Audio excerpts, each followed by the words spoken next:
Two, check. Hello.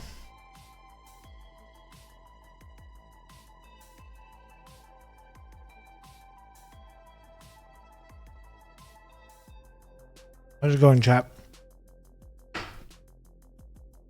Are you with me?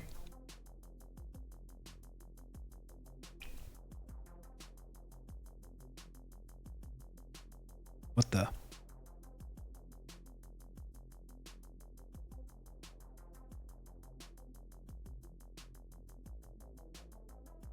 What the?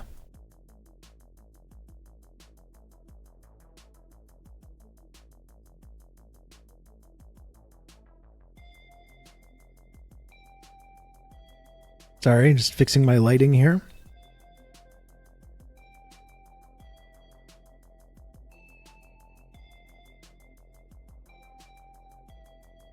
Sitting on my porch reading comics, drinking tea. That sounds nice.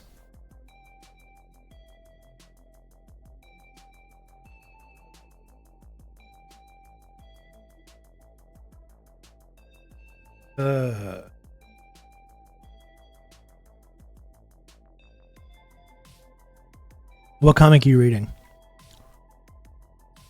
Sorry, I'm just trying to...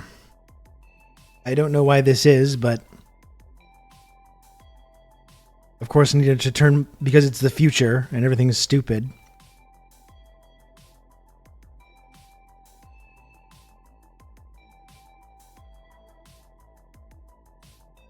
I've got to log into my app in order to turn on the lights.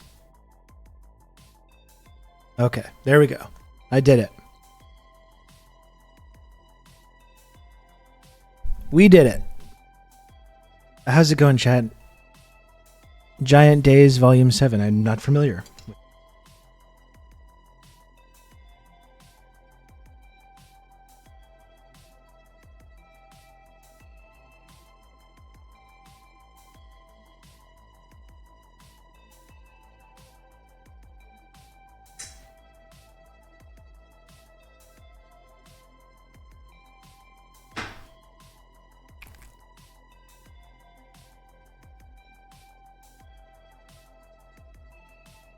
Just eating some Caribbean food. I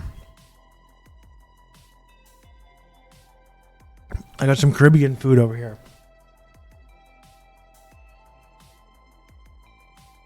Good morning, Rob. Good morning, Chad. Hope you all have a nice weekend plans. I also have hopes that everything went well for the first week of school. It's been going pretty well up the Reds.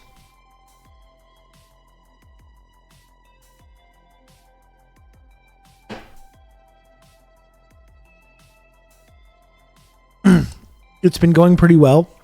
The school part is okay. It's, as I've been talking about, it's the commute.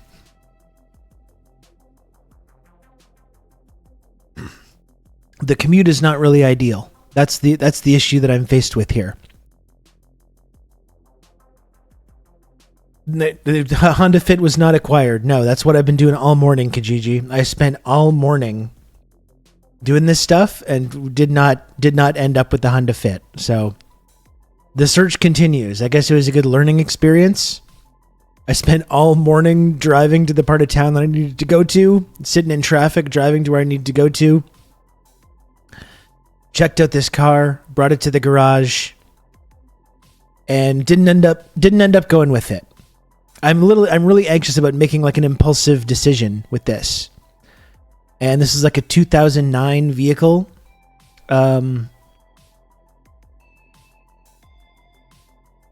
Just driving it around a little bit, it just feels old. It's got like this old, it's got this old dash, and everything. You know, it felt a little weird, a little janky driving it around. And I took it to the garage anyways, even though I was a little leery about it. I'm not sure if it's been in any accidents. I mean, maybe. But also, like, when the guys at the garage looked at it, there was like a lot of rust. That's a big thing with Montreal and the winters and the salt and everything. Just like these cars get absolutely wrecked in the bottom.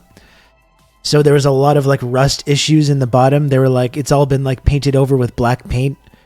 As soon as this goes through 1 or 2 winters, it's going to be all it's all going to be all pieces falling off and everything. You don't want to be wrecked in the bottom. That's right. You do not want that.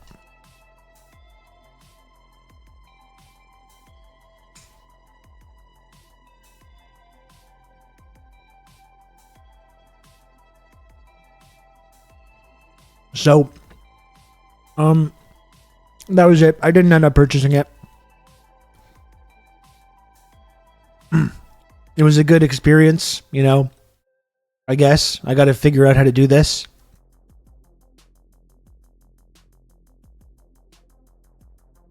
The search continues. It was kind of a wasted morning, but I guess it's like it's all part of the process.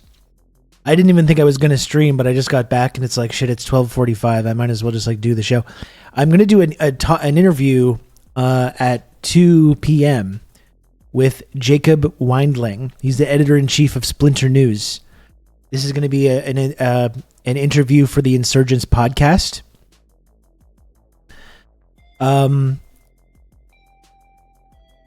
Which I was supposed to do at 2, and then I was like, why don't I just, stream and do the interview at the same time? We're going to talk about this whole Tim Pool thing, this whole Tim Pool Russia thing. We talked a little bit about it yesterday. I got my as always, my nuanced take out there. And I'm going to talk with Jacob Weindling later today about that whole story and see what he has to say about it.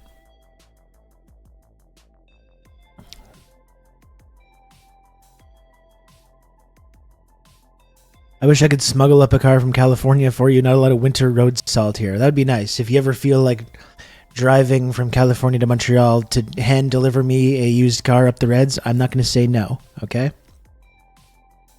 I will not say no. Practicing with cars you don't want to buy sounds like a good way to build up confidence. Yeah, I think like I was a little bit desperate. I was really had it in my head, I'm going to get this car. It's going to be good. It's going to be fine. I'm going to go. And then today I was like, I really have to be prepared to walk away here. They can sense this desperation. You know, they can sense the desperation.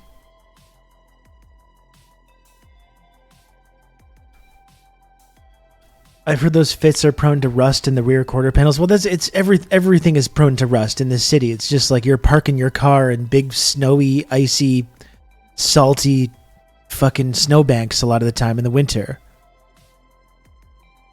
It sucks to have to pay for an inspection and then not buy it. Yes, it does. It does suck. It was $100, you know. If it had been like $300, I probably would have just been pretty upset by that. You know, it's just something you got to eat the costs. I'd rather do that than like buy a car that I'm not going to be happy with. You know? This is going to be something I'm going to be driving it a lot probably, so it's like I need to be able to be like comfortable driving it and feeling okay with it.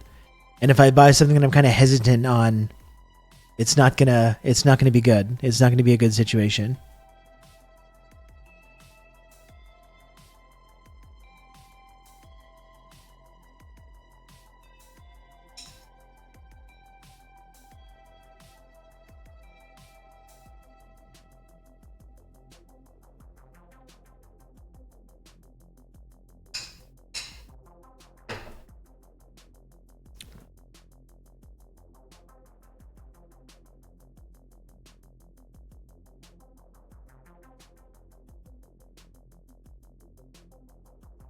Russia, let's covertly subvert the American democratic process by funding specific media figures to sow discourse and false narratives among the electorate. Israel, here's $100 million. Can we buy some of your politicians? Well, the funny thing about Israel, too, is that it's like, as I've been talking about before, it's literally America's money. America gives them the money, and then Israel takes that money and uses it to, like, do psyops on Americans and buy off American politicians. It's pretty hilarious. It's a pretty hilarious scheme. America just hands over money and then Israel hands it right back and is like, here we go. We're going to put this into resources to buying politicians and doing psyops on the American public.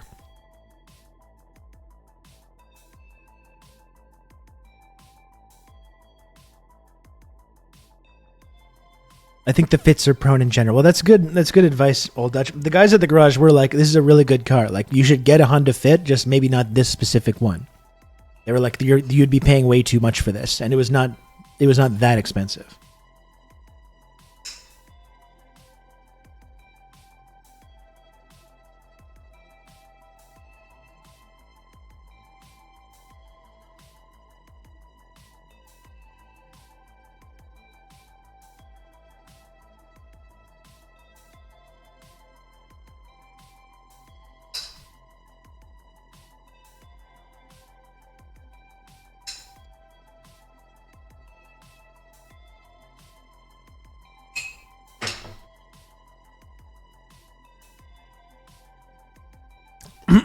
Okay. Anyway, I don't know. I will figure something out. I'll figure something else out.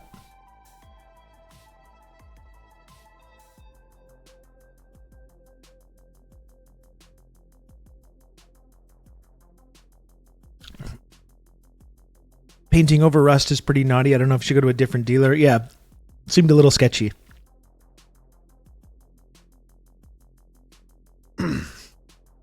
I don't know if it was like the place that I got it that did that, or the whoever was selling it before. I'm not sure. Anyway, I do like the look of the Honda Fit, though. I think it's a nice car. It's a nice car. It's fuel efficient. Those Honda engines are really good. I think that's what I'm going to go with. But it's just I got to find the right one. I got to find the right fit. You're a nice car, says St. Lotus. Well, thank you. Thank you very much.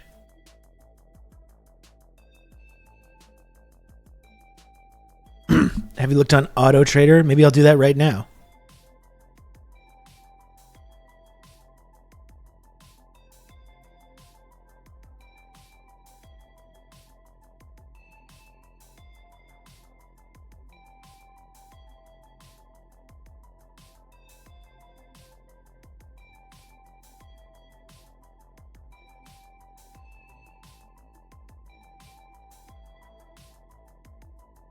Honda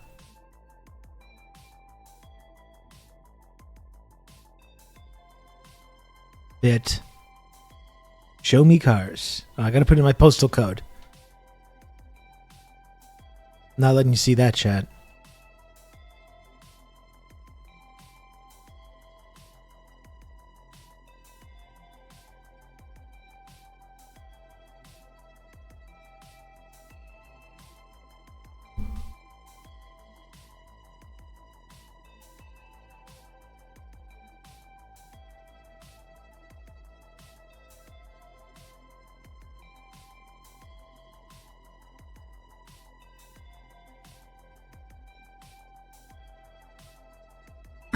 Here's one.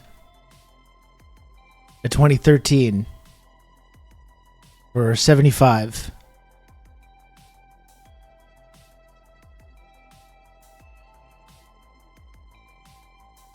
That could be all right. I don't know if I should be doing this. I probably shouldn't do this on the stream. Should I? Looking for a car? That's probably not a good stream activity to be doing, I don't think.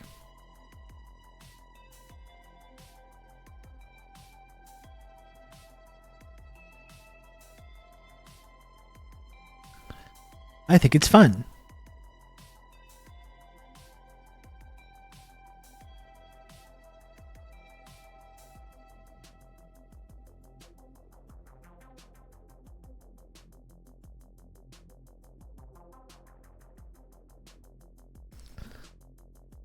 I'm gonna inquire about that one.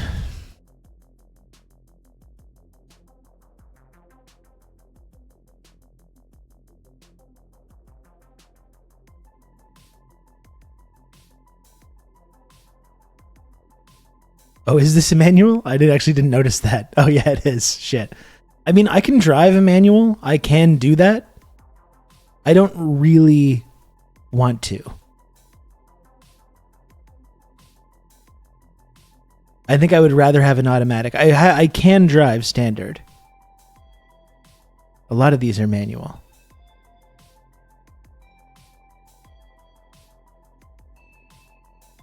We simply use the computer to mark up the size of the account. We just had an office-wide meeting and something about being mindful came up. One guy laughed and said, "My kids have been saying mindful, demure." And all the older guys chimed in like, "Yeah, my kids too."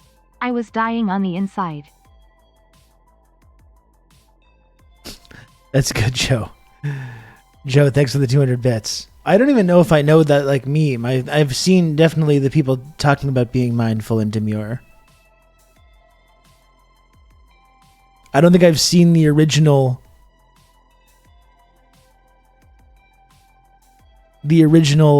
post that set that off.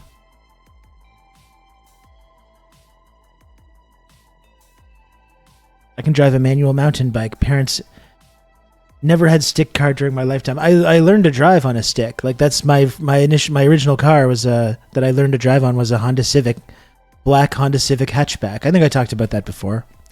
And that was standard as well. That's how I learned to drive, and it's fun. I like driving standard. If it came down to it, I could do that.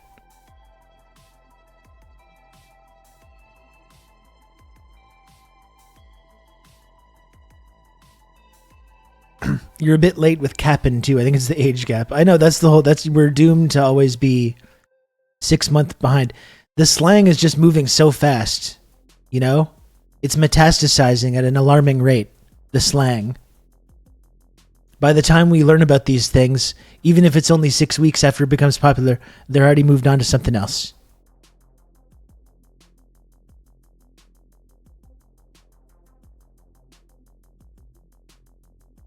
They're generally better priced and cheaper to fix. You mean like a standard?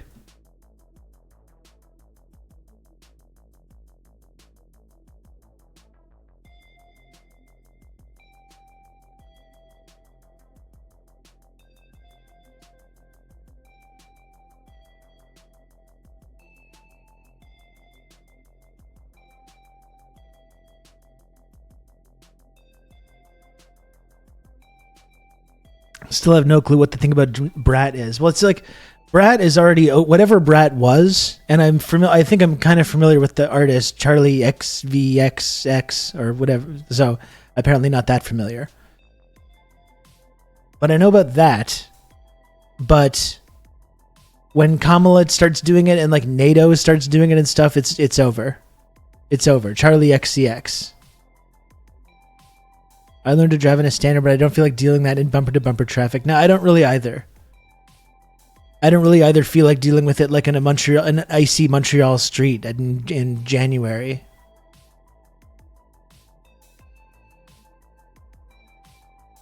Obama's Brat. Yeah, like we can't be doing this. You know what I mean? Let's not do this.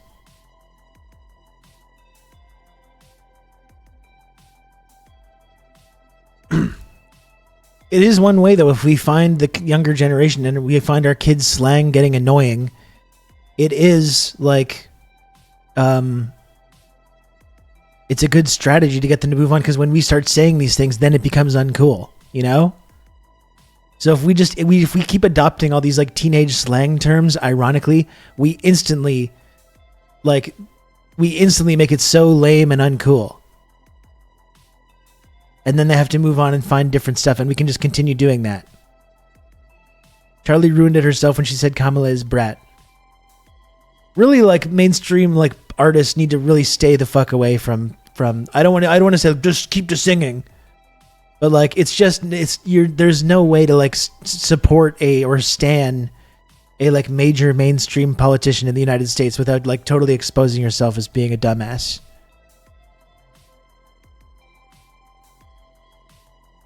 You know what I mean?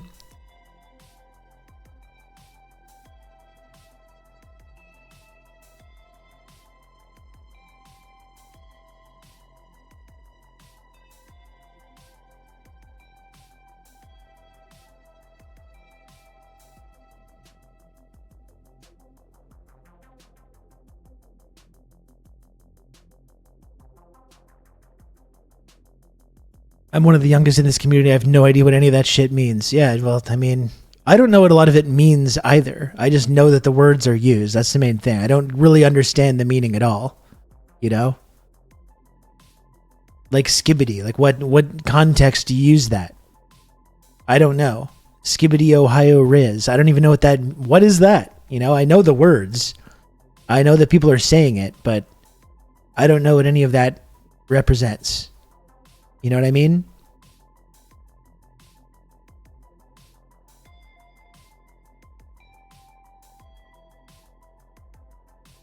What about Baby Gronk? Well, hold on just one sec. I got a call coming in from a car place.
Sorry about that. Sorry about that, folks. I could have done that. I could have stayed off mute there. That was all in French, that whole conversation. That whole conversation was in French.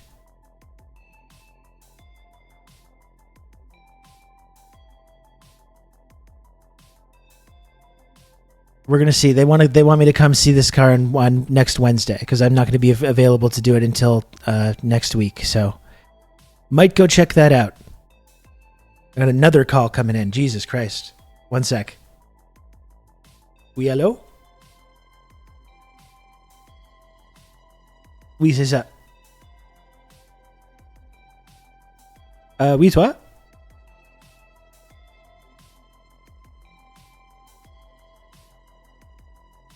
Ah, c'est une Honda Fit 2014? Oui. Oui. Peut-être, mais juste pas aujourd'hui. Peut-être, je vais pas être ici à Montréal pour une semaine, mais peut-être la semaine prochaine, ça va être possible.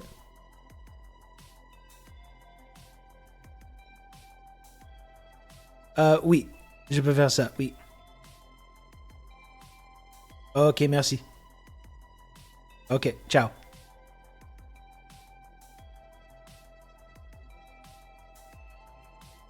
I'm doing business here. Okay, that's enough. I gotta stop doing this. I gotta stop doing this.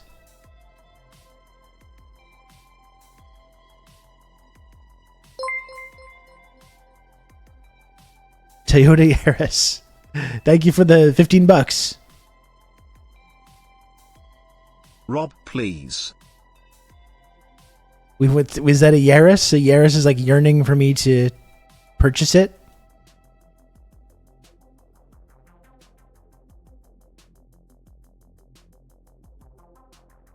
Well, we're going to see about that next week. Toyota Yaris yearns for your body. I don't know. I think I'm going Honda. I think I'm feeling the Honda.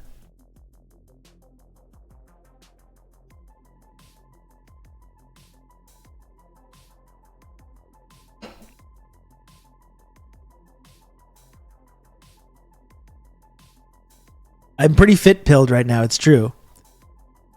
I had a 2009 Yaris for 10 years. Highly recommend. Well, maybe it's something I can look into.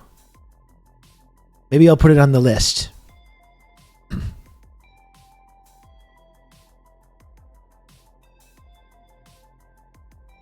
It's going on the list.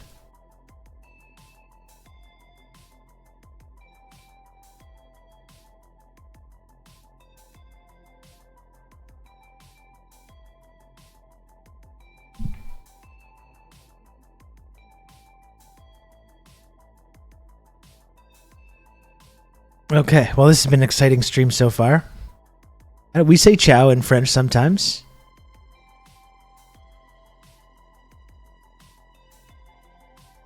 We can do that. You see people in all kinds of different languages say ciao.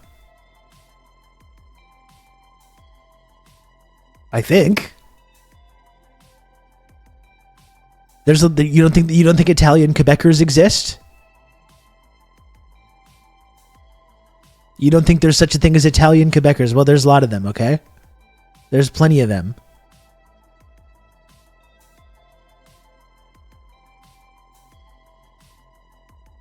Not to derail, but regular car reviews did go over the Honda Fit. Is that good? Is that something I should check out?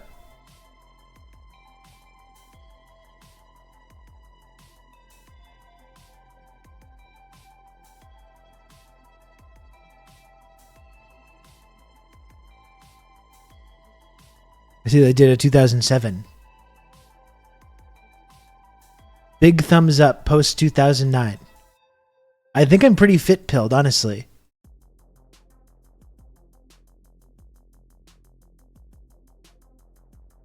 This is a 2007 Honda Fit Sport. This is a 2010 Honda Fit Sport. Guess which one is ours? Let's go to the dog park in my Honda Fit, and it's filled with so much water that This is now a car channel. I'm a car guy now. You allowed us to buy this car. Thank you. If it weren't for you guys, I don't know what we'd do. We have a car that in many ways is superior to our old Toyota Echo. And in some ways it's not. It's slower. Yes, a Toyota Echo. I don't need to drive fast. I'm very responsible. Why? Toyota Echo is plain old lighter, and it's double overhead cam instead of single. The Honda Fit is supposed to make 117 horsepower, and it totally doesn't. It's supposed to make 106 pound-feet of torque, and it doesn't. This is the official car of that one kid who never lived down the experience of calling his teacher mom in the 5th grade. Here's how it went down. We needed a car. And you what would be really cool is if new cars were cheap without being bad. And you gave us.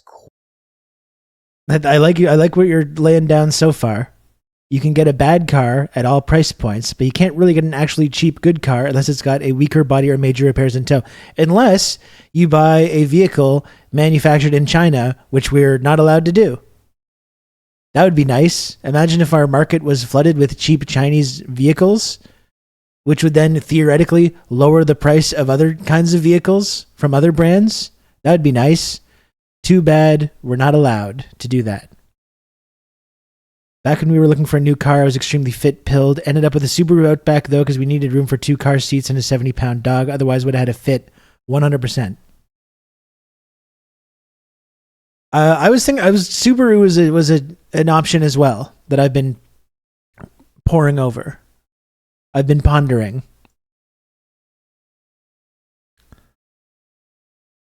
What was the one I was looking at before? It's not an. I was looking at not an Outback, but a. What is it? It's like the cheapest kind. An Impreza. I was looking at one of those as well.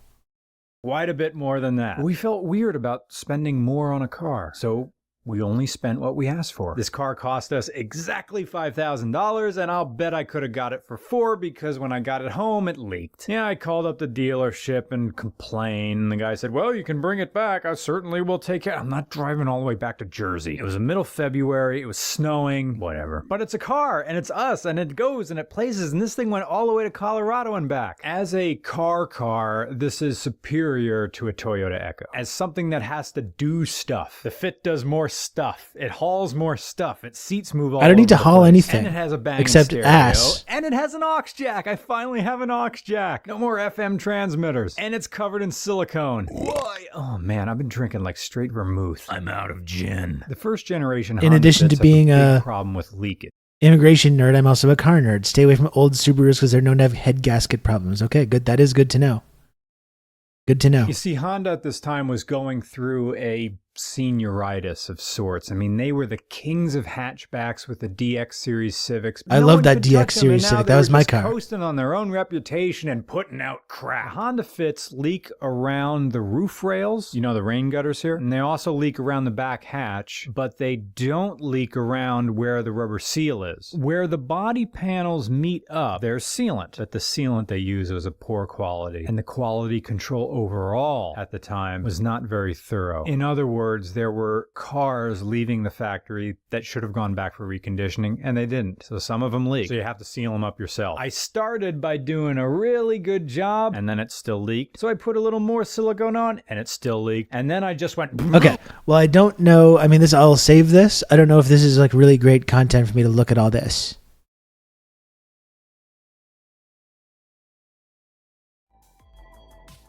I think I am pretty fit pilled though. I think I just need to find the right one.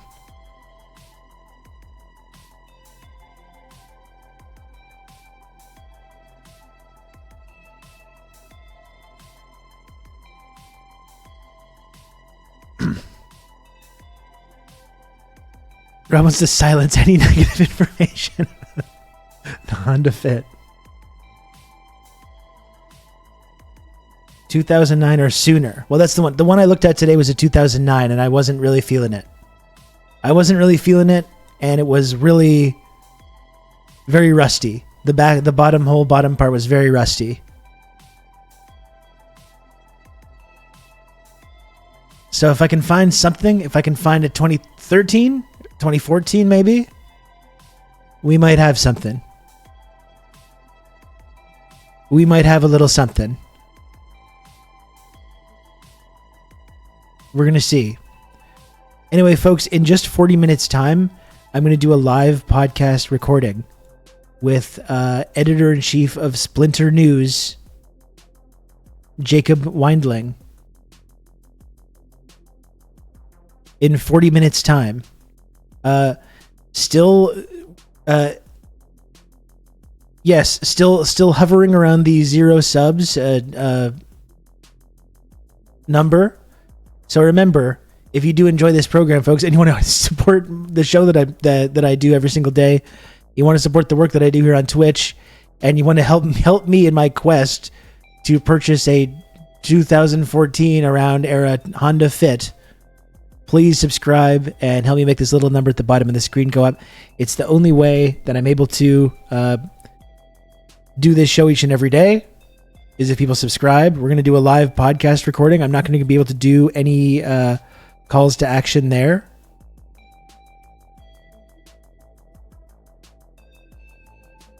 Car talk, really bringing in the slubs. I mean, this is what helps build the parasocial relationship when we talk about this. This is a big personal thing that I'm working on right now.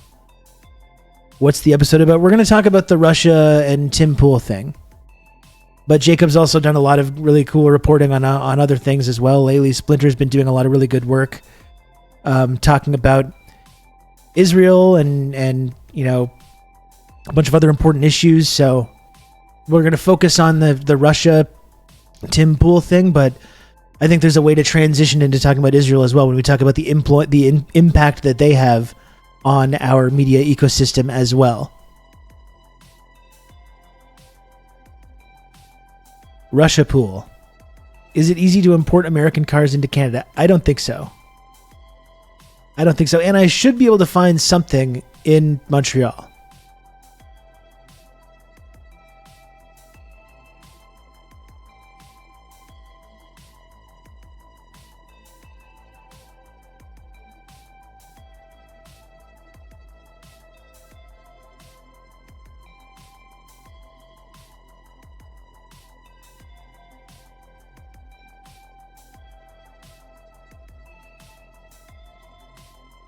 So, should be plenty of stuff to talk about today. But remember, if you have to subscribe, if you enjoy this program. Remember, folks, it's September as well. Remember the 6th of September. Batch subs on sale right now. New subs on sale. And upscaling your subscription from a 1 month to a 2 month or a 6 month subscription. All of that is on sale currently.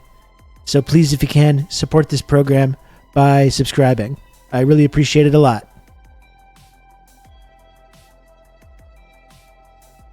If you can. Maybe we can get a couple on the board. Maybe we can even get a couple on the board before I do this interview. Maybe that's possible.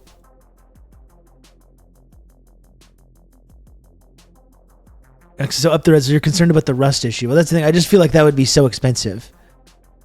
And I think there's a lot of like annoying bureaucracy and added fees when you want to get a car from outside of Quebec and then turn it into a Quebec car. You want Rob to have 0 subs on the board when a guest comes in. I guess that's what Chad is feeling today.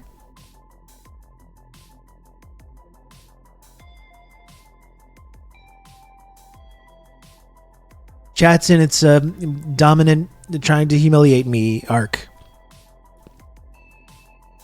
Is September not a thing in USA, or is it because I'm on my phone, don't see any discount prices? It definitely makes a lot of sense that this platform has like differences of like how things cost depending on whether you're on a phone or a computer or what. I think that's good. I think that's a good thing that Twitch.tv does. Why have a uniform price for something? Why have a uniform price that's the same every time when instead you can have it be totally different or arbitrary depending on what device you're looking at? You know what I mean? Why? Why do any of that? I think it's Apple skimming off the top. Yeah, I guess so. Is it there? It's like, can you do anything else to make Twitch unprofitable? This unprofitable company, Apple, still needs the extra couple of bucks per sub? Apple, really? They've got more money than God.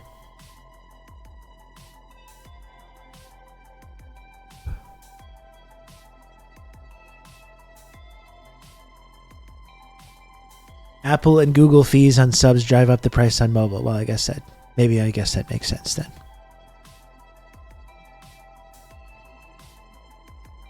Hello, Dakadoon. What's up? Hello.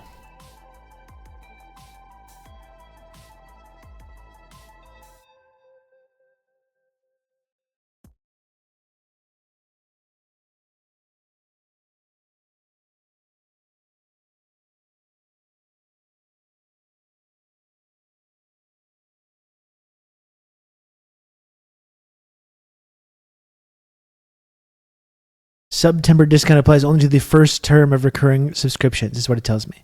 But I believe, unless I'm just totally off base here, I believe batch subscriptions, like batch gift subs, are on sale.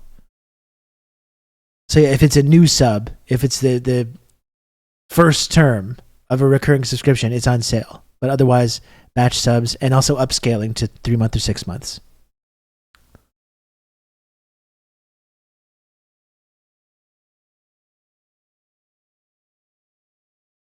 Anyway, that's enough calls to action. I'm sure the number's going to go up.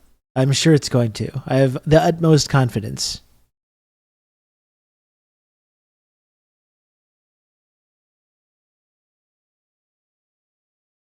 This has been the content to really bring in the viewers too, talking about my car journey and spending time talking about this as well. You know?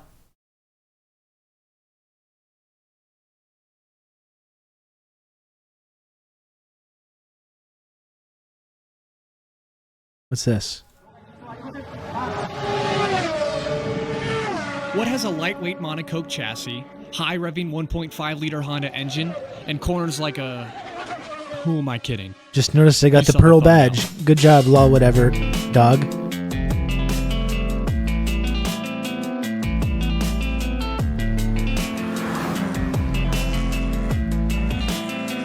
This is what I'm going to be doing.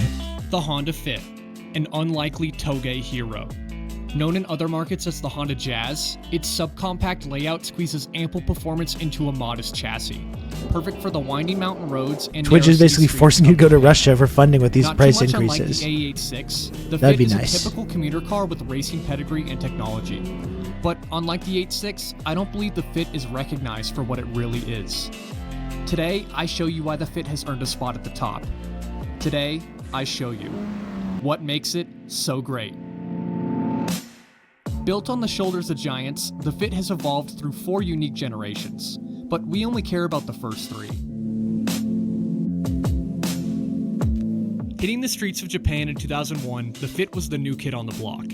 It had a brand new chassis developed using the Honda Global Small Car Platform of requirements. Okay, I don't think we need to do this again.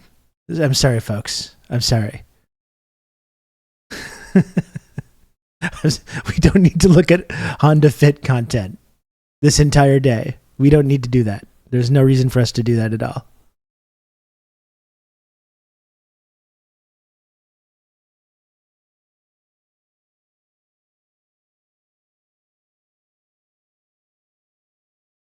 You can count on me. You're going to have good old Rob to talk you through all this. Hey, there we go. Look at that. Perfect speller. Perfect speller. Thank you for 5 gifted subs. You've just become an elite member of the Friendship Triangle. We love it. Thank you. I really appreciate that, perfect speller. Thank you for that.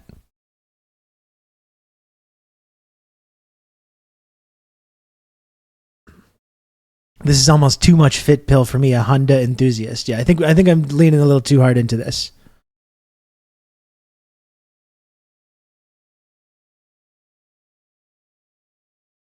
Now I'm stuck looking at my old Cabrio. I want to buy another one. I was absolutely stuck on it. 2001 dark blue, absurdly cute. That sounds nice. I wish I still had that old Civic DX hatchback. That was a great car. If you want a car, I have one of those Hyundai Elantras that are in the news for getting stolen. That was my last car. It was nice, the Hyundai Elantra.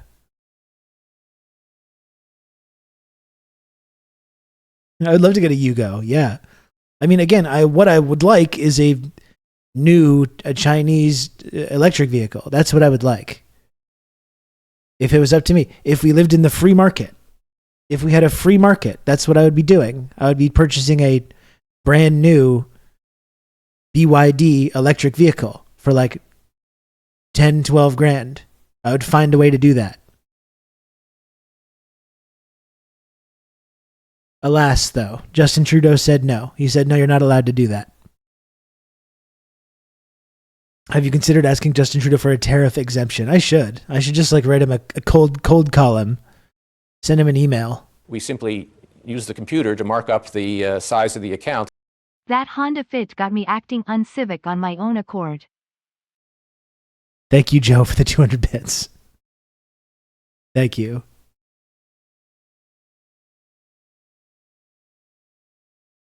Yo, Jay, those tariffs are cap. Exactly. You're capping with these.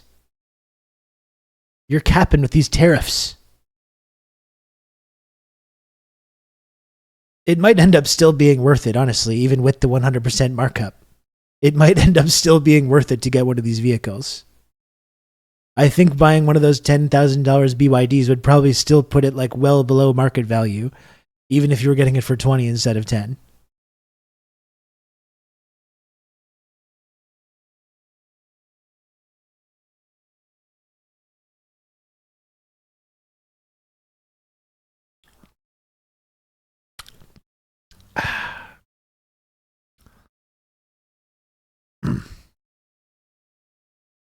Mr. Justin, September didn't go according to plan, and I can't afford a North American car. It's going okay.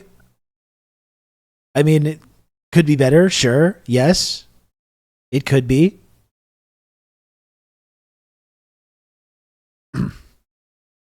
I'm getting back to where I was at, though. That's exciting. That feels good. You don't need to tell them the truth. That's right. I guess I should embellish. I guess I should just embellish that. That makes sense.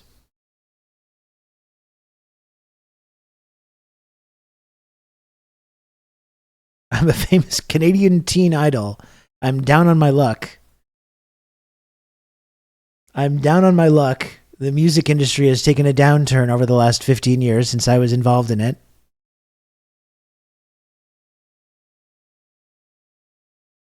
And I'm trying to purchase a cheap Chinese electric vehicle.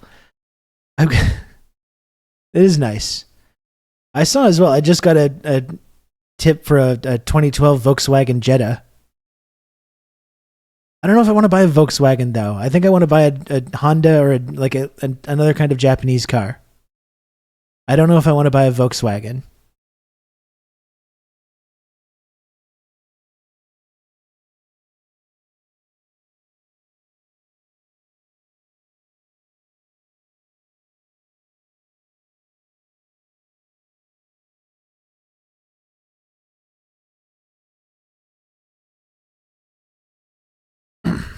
Fall's coming, almost time for Rob to break out his raccoon fur-lined beret or whatever hats French Canadians wear. I don't wear raccoon fur-lined French berets, but I'll show you my fall fit, though. I'll show you my fall fit. Just one sec.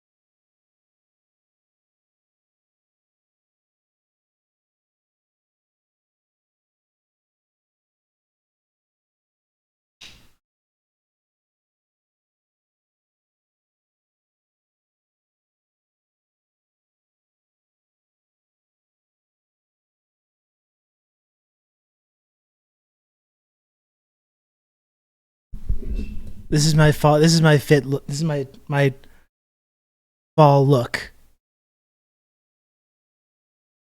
It is real Canada shit. I know.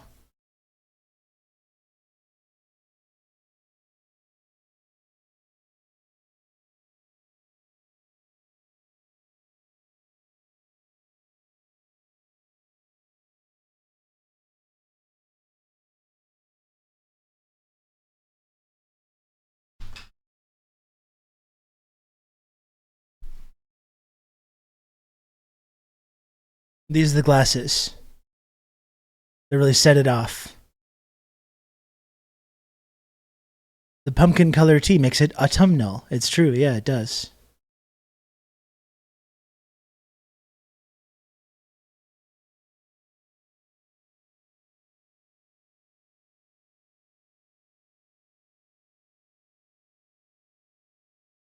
A convoy grift could get you a new car at least. I think we're really serious. I think I should be making Fuck Trudeau shirts.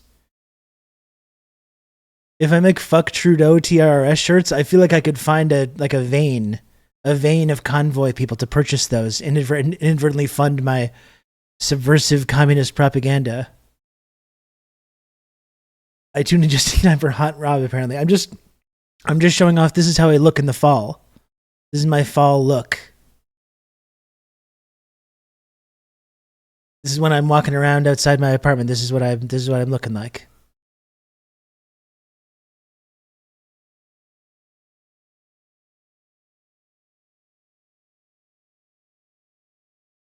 What's the H pin about? This is a Harbinger Media pin. I'm part of a kind of collective of Canadian leftist progressive podcasts called the Harbinger Media Network. That's what that is.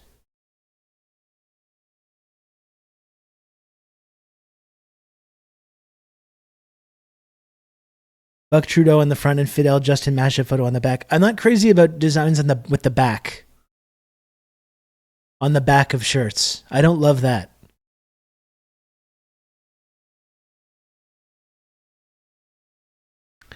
If you could just crush a watermelon with your thighs, you'd be sad. I mean, maybe I could. I've never tried. I've never tried to. I guess it would depend on the level of ripeness that it was.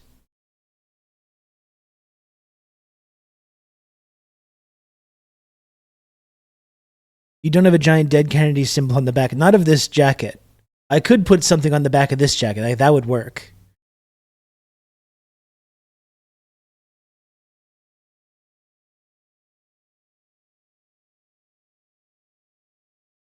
I don't know, bum you out. It looks like your Hillary 16 pin fell off your jacket. Yep. Dead.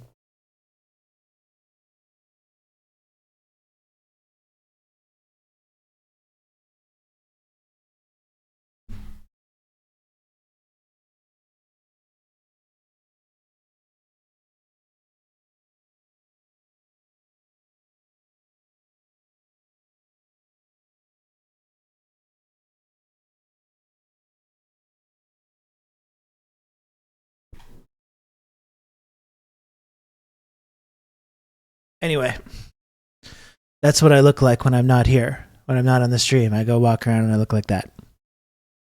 I'm just saying that it worked for his son. He makes lots of money. I'm just not quite the same level of himbo. That's something I've had to begrudgingly accept.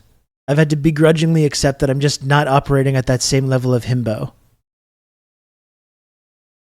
Maybe I've certainly got parts of it. You know, I've got elements. I've got himbo elements.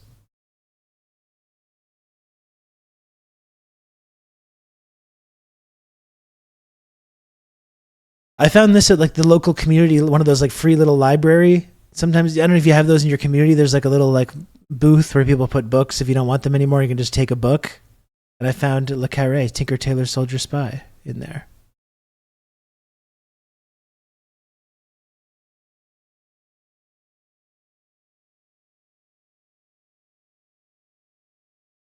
Is that a gentrification stand? Is that what they call it?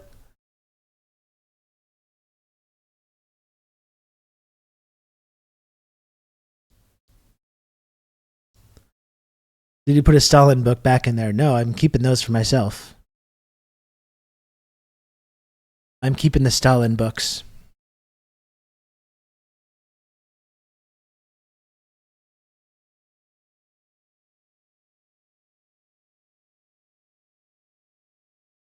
I remember seeing the movie, the Tinker Tailor Soldier Spy movie, and I think it's good, but I found it boring. I don't know. I found it boring, and I probably fell asleep during it. Can anyone speak to that? I remember getting really good reviews. I remember not hating it. It's got some nice performances, nice visual look, but I can't recall much about the actual movie.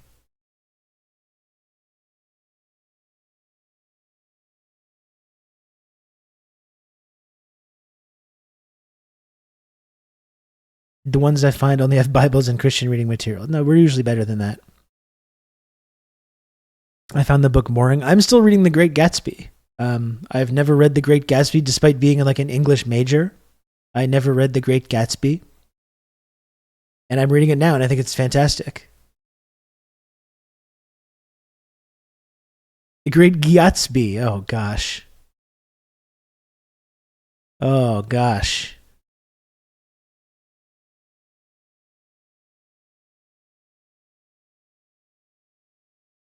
They make you read that in high school here. I don't think I would have appreciated it in high school. I think F. Scott Fitzgerald is maybe like, I don't think I would, like for high school courses, maybe some people would get something out of that.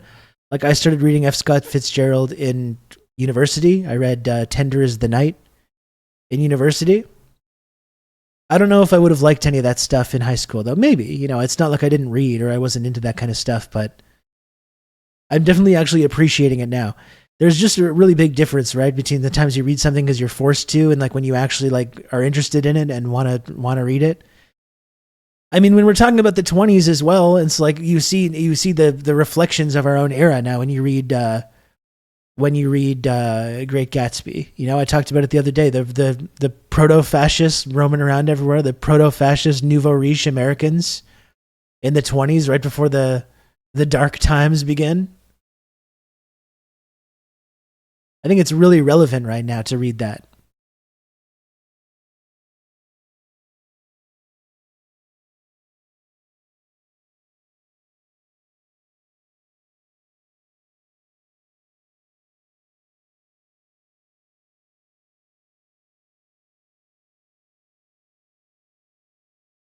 The Grapes of Wrath, also really good to read right now as well.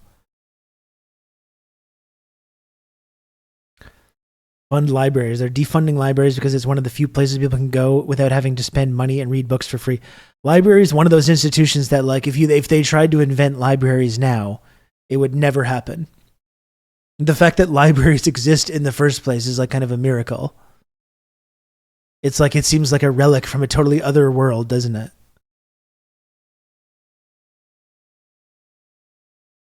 I've heard that the conditions for a new Dust Bowl are becoming possible. I don't doubt it.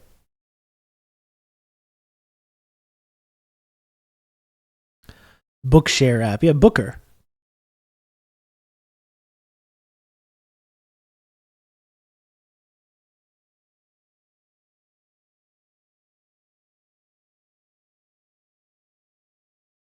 In high school, we read Richard Wright's Native Son. It was a brutal read. Another book that I don't know if that I would have loved in high school, but I read it in university and it fucked me up good. Native Son. That's one of my favorite books. Native Son is so great. Another book that is hugely relevant to right now. You know? Hugely relevant to modern day race relations in America. You see, in fact, how little has changed when it comes to race relations and the sort of African American and inner city experience.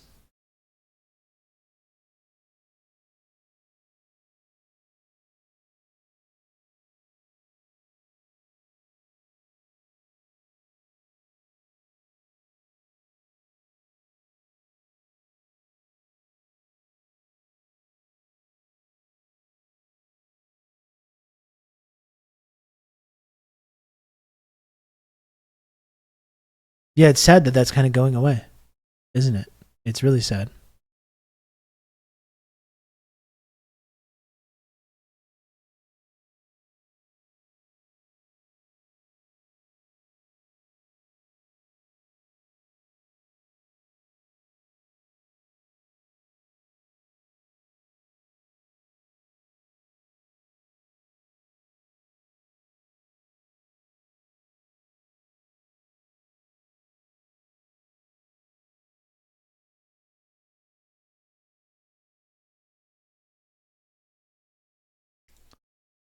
Unfortunately, I read Ayn Rand voluntarily.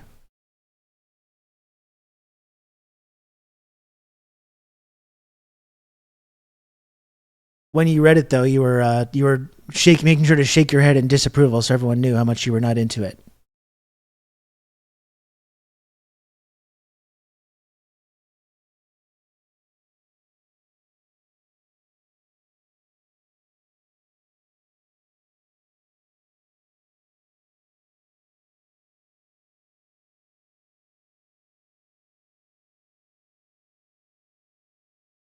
I read everything. I'm a fast reader. It's okay. No judgment here. No judgment.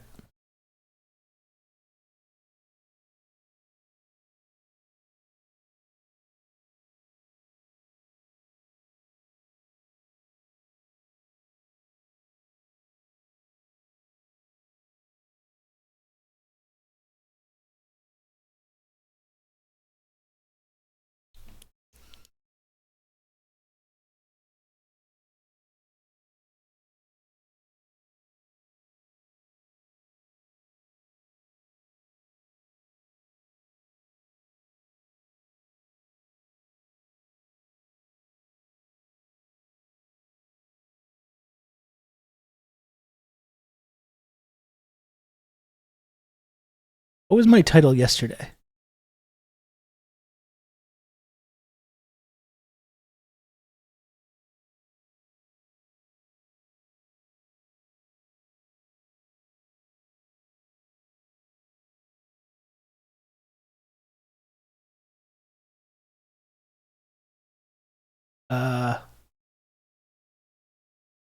I navigate my own.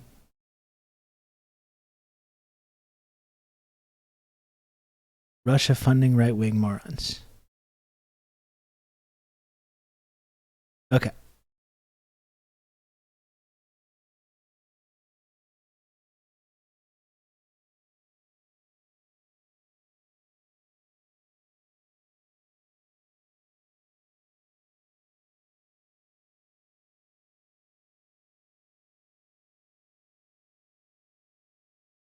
Stop every few lines. Get a load of this bollocks. That's right. That's what you got to say.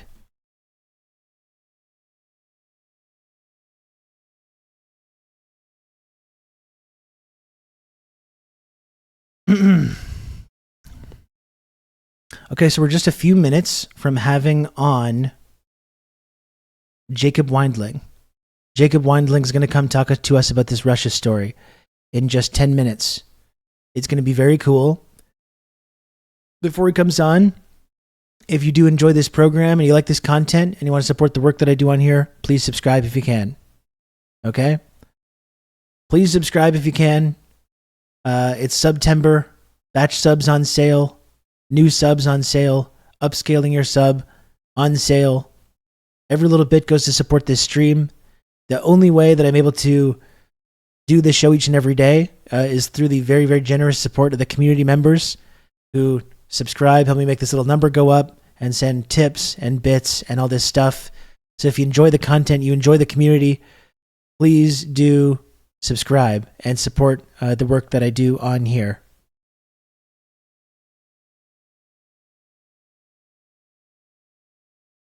And it's not a cult. As has been established many, many times, it is not a cult. And as Riskin versus pointing out, you can click the donate link and you can donate right now so Rob doesn't have to wait for Twitch to pay him. Very true. Very, very true. Although the number going up is also very good. Because I'm getting back to a level of subscribers that I was at kind of previously, so that's also very, very valuable. The constant denial of cult is a good sign that it's not exactly. That's how you know you can trust this. Any family members or friends that say this is a cult are Russian agents. Exactly. Thank you. I didn't even have to say it.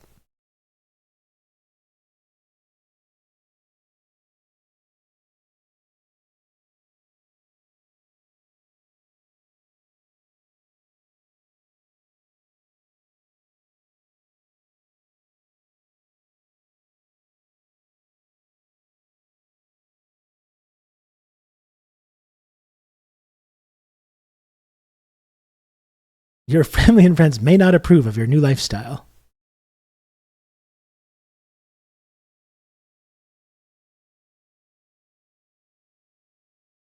Two, check. Chat, can you still hear me? Sound off. Chat, can you still hear me when I talk like this? Yes? Okay. Okay.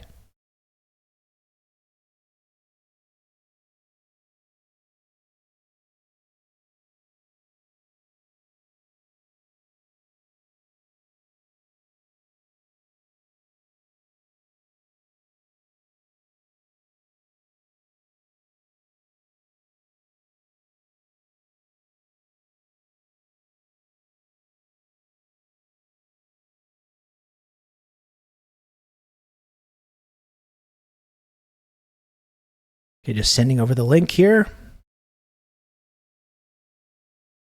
to Jacob. Wait for him to join us. Some rough calls to action today. I'm going to go, it's like, I'm going to stream and then maybe I can, I thought I was going to miss it. Maybe I can kind of make up some lost ground today if I stream. Some really non-successful calls to action so far. But Chad, it's not your fault, okay? It's not your fault. It's not your fault. It's okay. Don't feel bad about it. Don't beat yourself up about it. It's not you. It's not your fault. Looks up from the fountainhead. Ah, these morons are so in a cult. Unlike me and my friends in the TRRS friendship triangle. If it was a cult, Rob would tell us. Exactly. You can count on me. You're going to have good old Rob to talk you through all this. God, that's loud. Thank you, Pizzicata.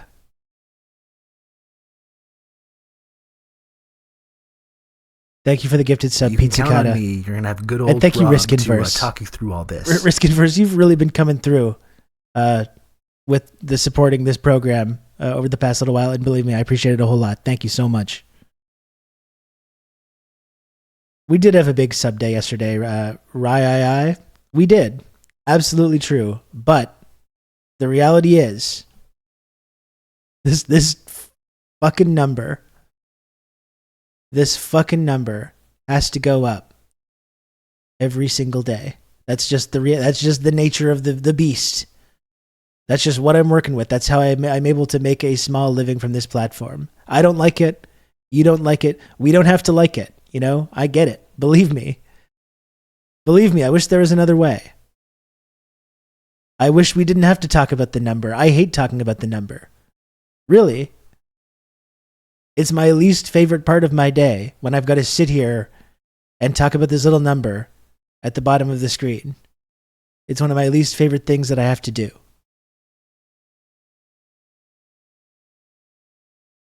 But I must. Sisyphus, like, oh, I had a good day yesterday. I made it really high up the hill that day. What? Well, you know? If the number doesn't go up, he has to pee in a bottle at home. It's a new Twitch policy. I do that anyways, though.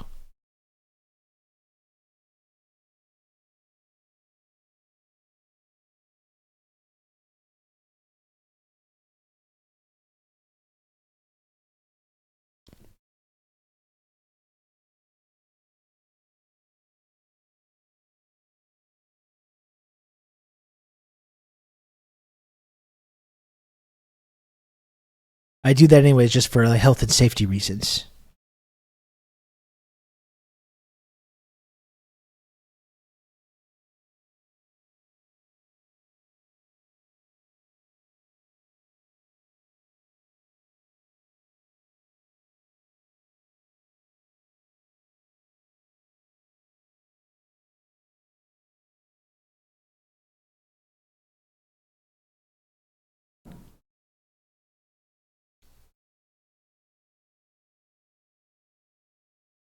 Protect Rob from the monster that demands pee.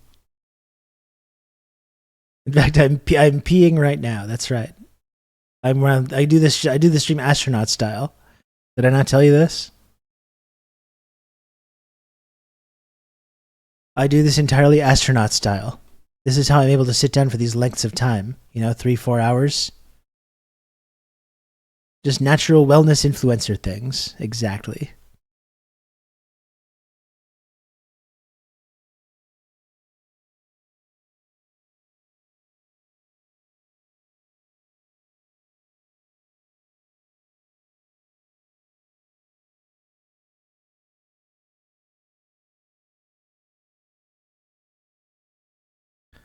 I assumed you had a trucker hole in your chair and floor. No. Just no astronaut thing or anything. It's just pure. Just in the pants.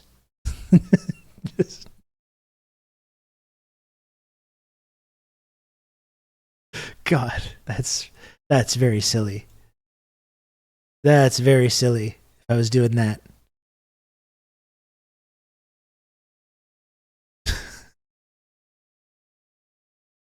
Just sitting here, just peeing my pants all day.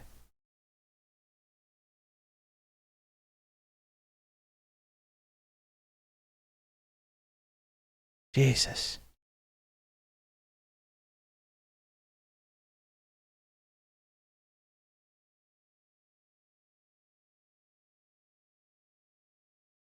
What are we doing here, folks? What are we doing? What is this? What is any of this? Makes no sense.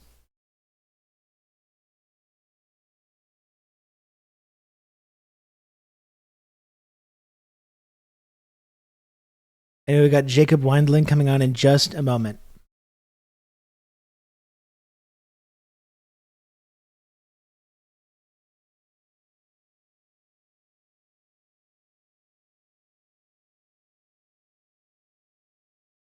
You can count on me. You're going to have good old Rob to talk you through all this. Please clap.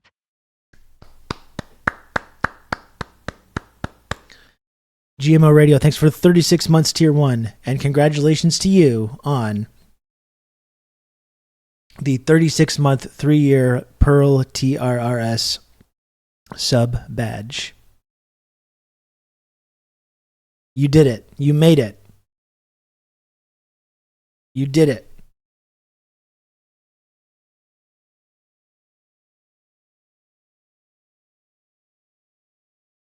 It's Pearl.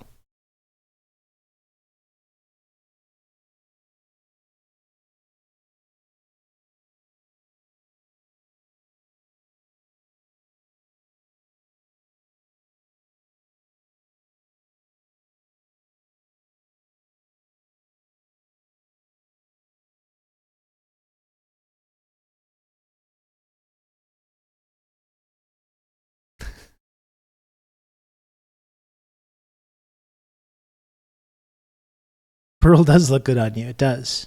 Yeah.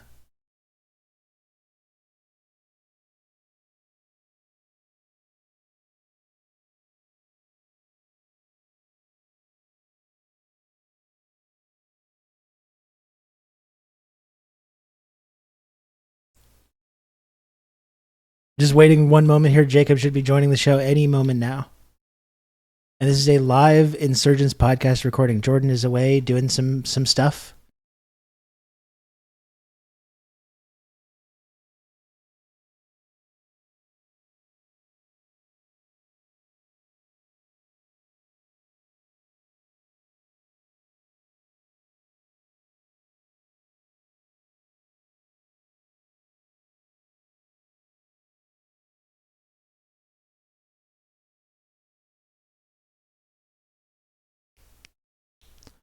Any moment now. You won't just have me talking idly to fill the time. In any moment now, we're going to be able to have other stuff happening. And it won't just be me talking to just hear myself talk and to fill up the blank space. I'm going to go ahead and mute the alerts. So if anyone does want to subscribe, you can, but you're going to have to wait to get thanked after, and you're not going to hear the cool alerts.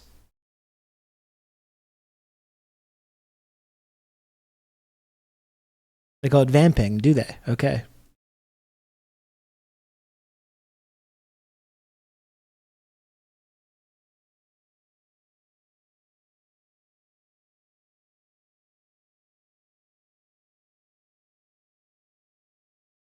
I was producer off camera doing the stretch motion.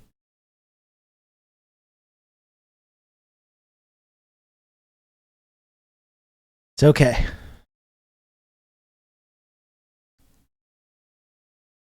It's all right, folks. Anyway, how about that weather? Pretty nice day today. Pretty beautiful day out here in Montreal, Quebec, Canada.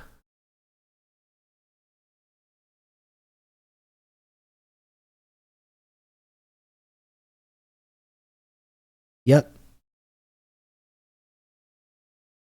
Okay, we've got Jacob here. Okay.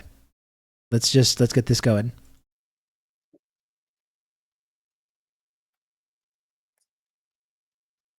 Hey, Jacob, are you there? Yep. Yeah. Can you hear me?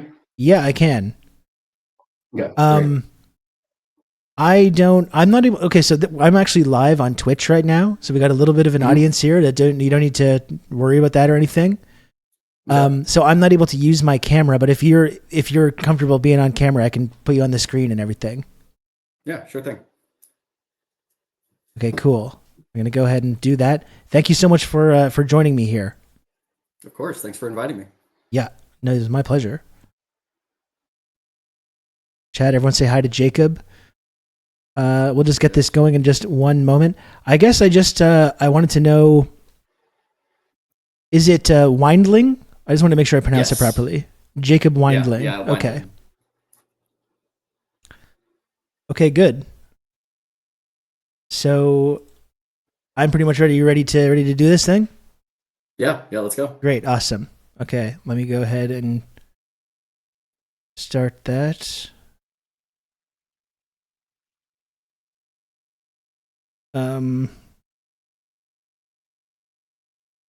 Sorry, just one moment.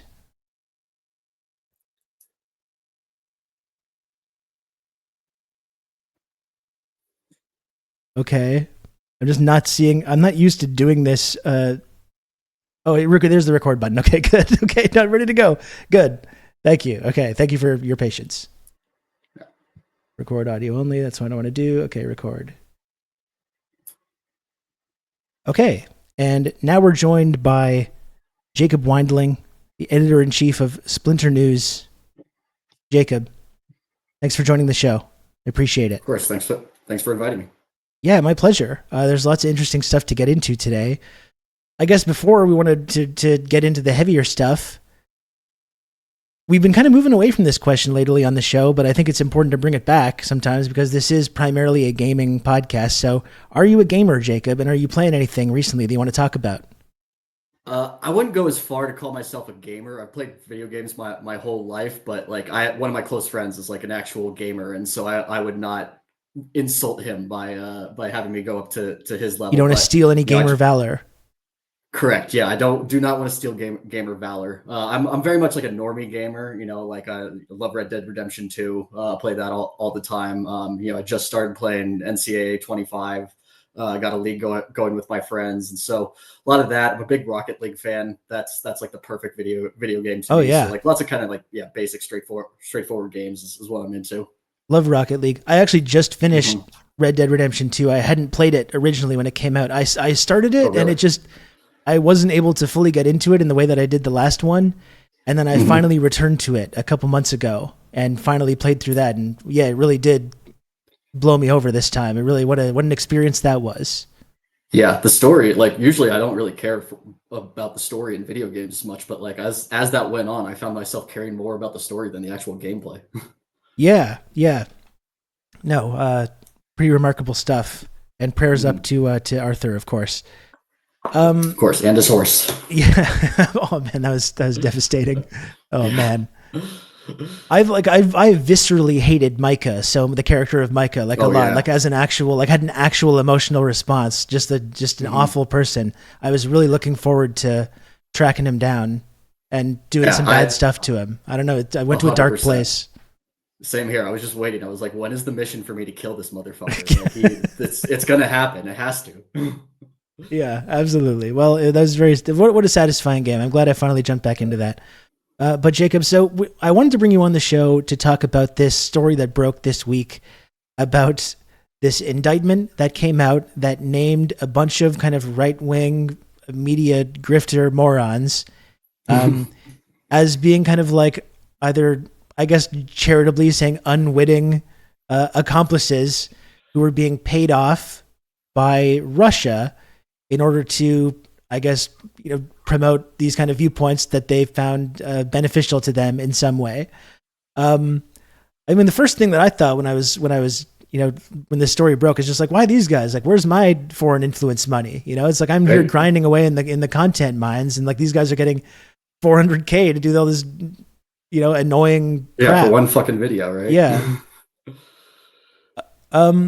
So do you just want to break down this story for anyone that's like really not familiar with the details of it? I know you have been doing some reporting on it at Splinter. Do you just want to break down this story and then maybe we can talk about some of the implications of what is going on here? Yeah, absolutely. So this is part of a larger operation that the Biden administration and the Department of Justice have announced. I think it was last week they announced they would be charging some entities associated with the Russian government that they are accusing with interfering in the 2024 election. And so this is part of that whole influence operation that the Biden administration and the DOJ are purporting to uncover.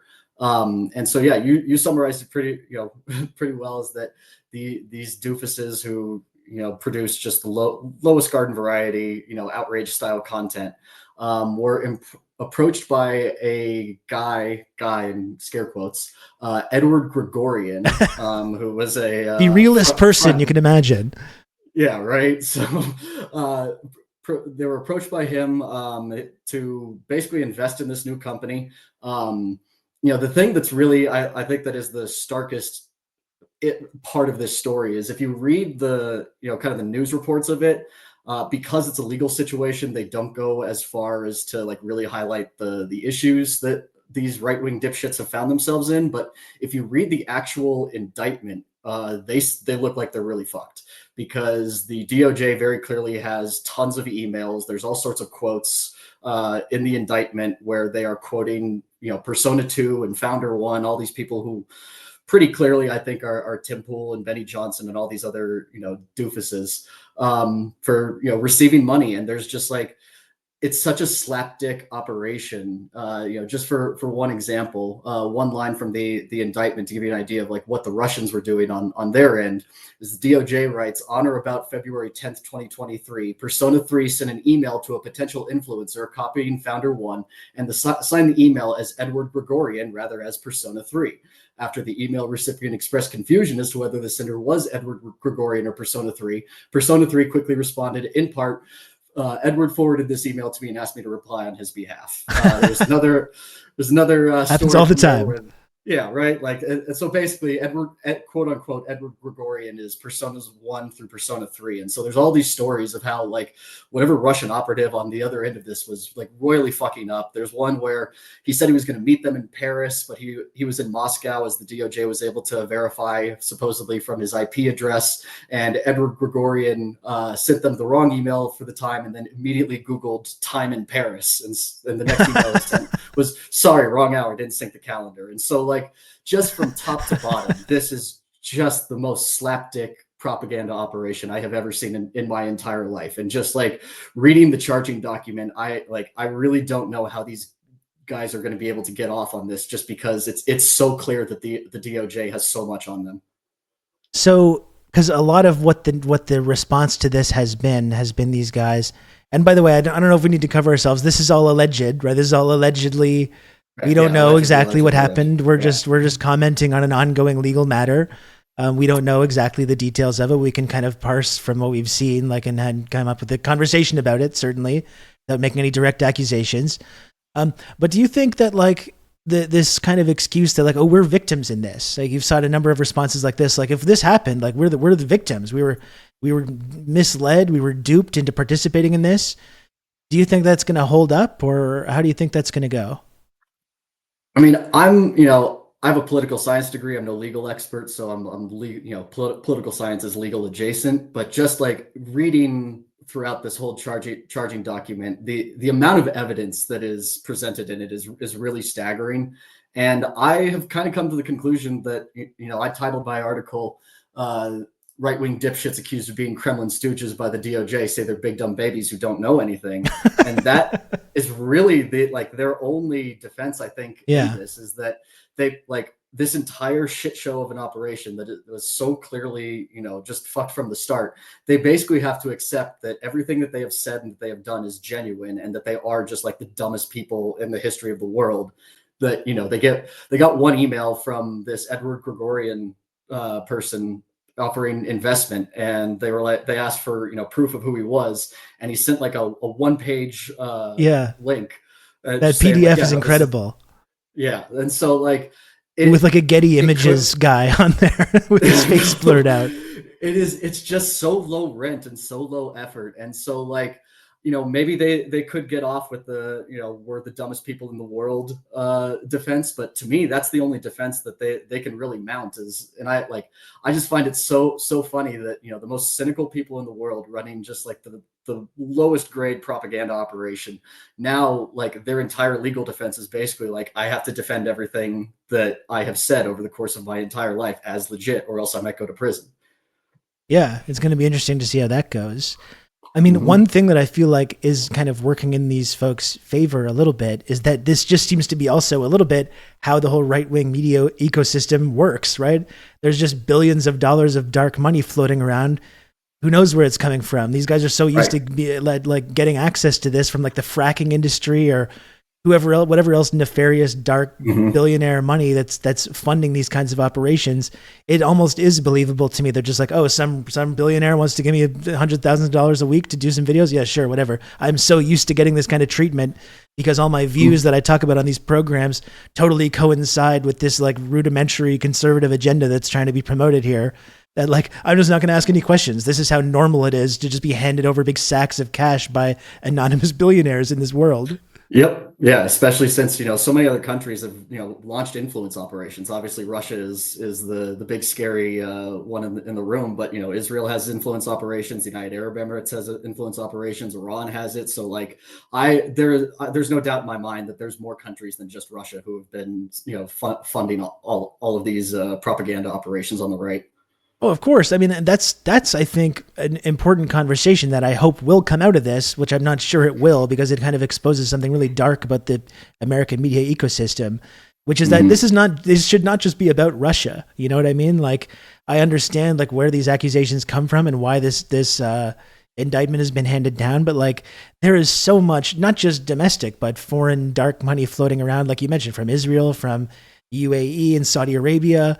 Like, I think this, like, it would be, I think, helpful if this maybe led to some kind of a reckoning where it's like, maybe that's not very good to have this, like, have these foreign actors have this kind of access and have the ability to influence people's opinions and beliefs and discourse in this way. Like, that's maybe something that we should crack down on from all sides, because there's 100%. kind of a hypocrisy that happens when it's like, well, when it's coming from our allies, like, then it's okay. We look the other way. We don't really mind. But when it's coming from, big scary Russia or Iran or Venezuela or whatever it is, or China, then we want to really crack down on it. But like, I feel like if you should be against the idea of this kind of these kinds of foreign actors funding media in this way domestically and changing people's minds and perceptions, probably that's something that should be applied across the board and not just in this one case. Yeah, and like, to me, this is like one of the clearest indicators of the fact that America is a collapsing empire. Is that, like, you look throughout history, one of the classic indicators of collapsing empires is foreign entities coming in to basically just loot it for their own ends. And so that's what we're seeing here, is that it's just a free for all. And so I think these types of influence operations have always existed. As long as the Kremlin has existed, they've been fucking with us in various ways. But it does feel like more countries have kind of felt that they have a opportunity here to really drive a wedge in our just depraved media ecosystem, because you have the entire right wing. All they do is they function off of grievance, and so that's a very simple thing for any of these countries to tap into. Just find something that whatever group you're looking to influence is upset about, and funnel some money into it, and some dipshit is going to repeat whatever talking points you send their way. Yes, and I think another somewhat contrarian take that I have on this, I wanted to try and carve out some kind of a nuanced take that doesn't absolve these like right-wing media guys who I really do not like of anything, and like can all take pleasure in their downfall and enjoy laughing at that. But I think also one thing that's important to recognize is this whole process of like trying to destabilize countries by funding media cutouts and other media organizations and influencing people's opinions and supporting people that are promoting viewpoints that you agree with that supports your position. This is what the United States of America has been doing around the world for many, many decades. Like, there's a long documented history of America engaging in the world throughout the, like, overtly in the media in this way, and also more nefariously through the NGO and think tank industrial complex. Like, America has been pouring billions and billions of dollars in resources for years and years and years to try and influence people in countries that it's interested in destabilizing around the world, in Vietnam and Indonesia and, Nicaragua and other places in Central and South America, Russia, they're funding like Radio Free Asia and all these kinds of like CIA backed media organizations around the world. So again, I want to acknowledge that if you think it's bad that Russia is funding media cutouts to try and like influence people's opinions in the United States, I think it's totally reasonable to be upset about that and to want to like, laugh at these right-wing media dipshits that have been caught up with it. But again, maybe that's something that you want to, a sort of value or principle that should be applied across the board. If you don't think that Russia should be doing that, maybe we should talk about America's role in doing that exact kind of activity around the world as well. Yeah, exactly. It's the line that colonialism always comes home, and it's this isn't the exact one where it's the United States is bringing its own colonial strategies home, but other countries are utilizing the same tactics that we've used for decades against us, and so like you said, this is the environment that we operate in, and it's so much bigger than just Russia, even though that's what the press focuses on. Is the only time this ever becomes a thing is when Russian influence comes into play. But the United States trying to overthrow democratically elected governments in South America throughout the entire 20th century. That was, like you said, that was funded through all of these different media operations, and that interacted with existing capitalist enterprises, like the Chiquita case that was just recently settled, of where the CIA was backing death squads to help Chiquita get more land. And so it's all part and parcel of this larger strategy to just take more for the United States. And so now we're seeing this strategy being used against us, and I think more increasingly aggressive methods. Yeah, so that's it. I think these are conversations both about like the billions of dollars of dark money that are floating around domestically from all kinds of different actors, foreign and domestic, as well as America engaging in this kind of behavior throughout the world. These are conversations that I would love to see come out of this kind of situation. I'm not so sure that's what's going to happen, but again, I want to be able to talk about that without trying to have some kind of like contrarian defense of like Tim Pool and these guys that I can't stand. Yeah, right. Yeah. So is like, from what you've seen, is there any evidence that, well, like, was this a case of Russia funding people that are promoting perspectives that they think are valuable to them in some way, or destabilizing to America in some way? Or was there something more going on here where actual talking points were being passed along, and like the actual opinions and beliefs that were being expressed were being molded by this kind of money? Because I could see either being true, but I don't know if there's any evidence to either case of that, like in this indictment. So yeah, at least according to the DOJ, there were direct talking points that were delivered down from these financiers saying, we want you to cover this, this, and this. And this is speculation. I embedded a video of Tim Pool calling Ukraine America's biggest enemy. Yeah, I saw that. Like it sounds like something that would come straight out of the Kremlin. And if you watch that clip, he's looking down as he's saying this whole thing about how Ukraine is the enemy. And so there's part of me that thinks that he might be reading from talking points in that clip. I embedded it in my story, but at least according to the DOJ, there is absolutely evidence that there are direct talking points that were sent straight down from these financiers.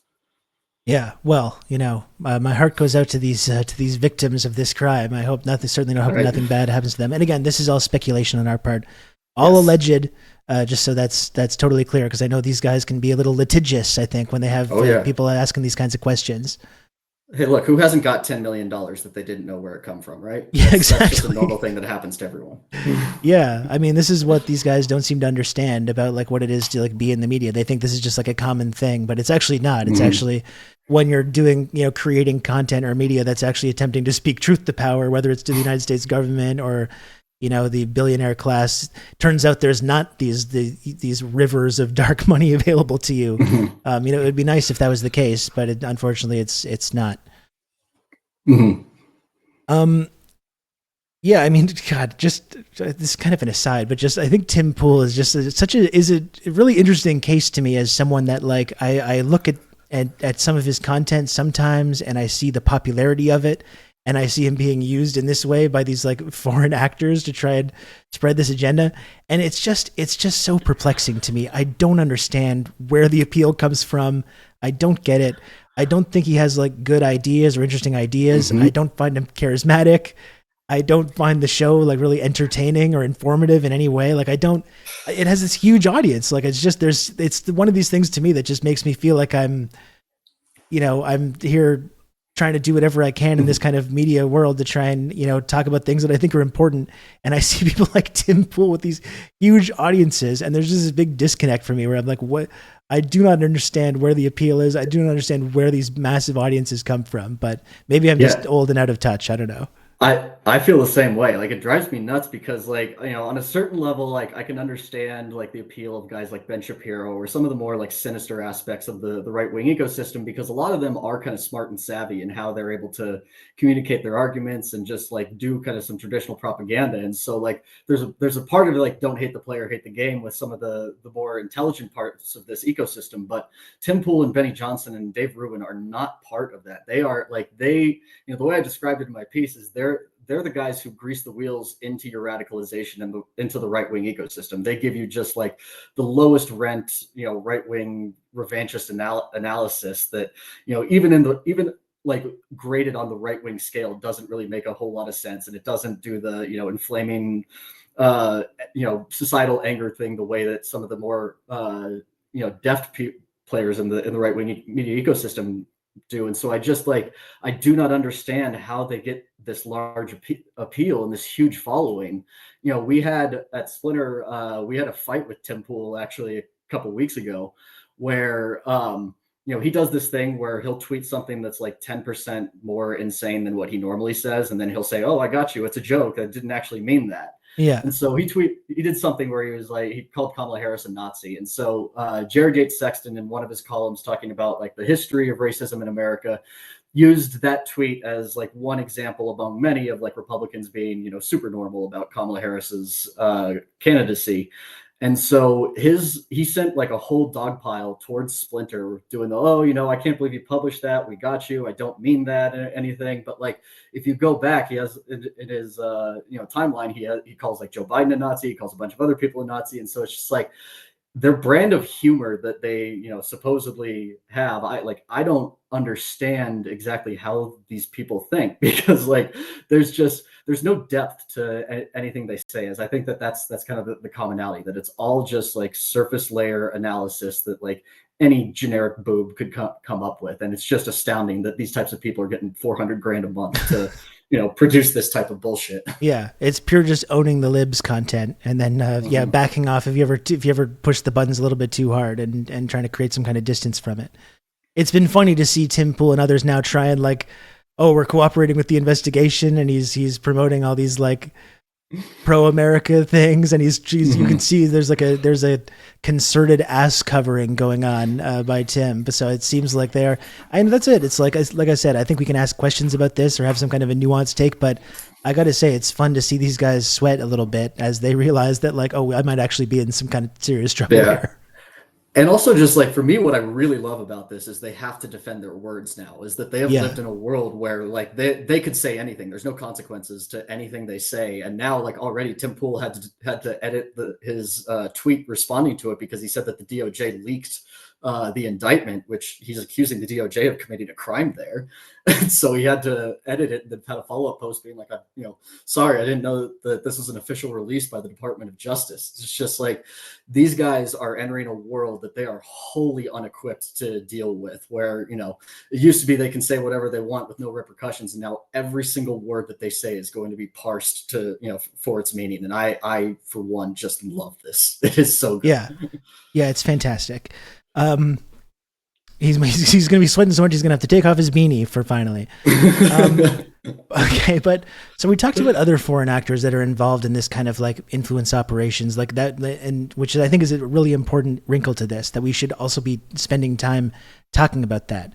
And you mentioned Israel, I think, is a really good example of that, which is also fascinating too, because then you have like this weird kind of bizarro boomerang effect where you have the United States government giving billions of dollars to Israel, who then takes that money and uses it to do psyops on the American population and Canadian population and elsewhere around the world.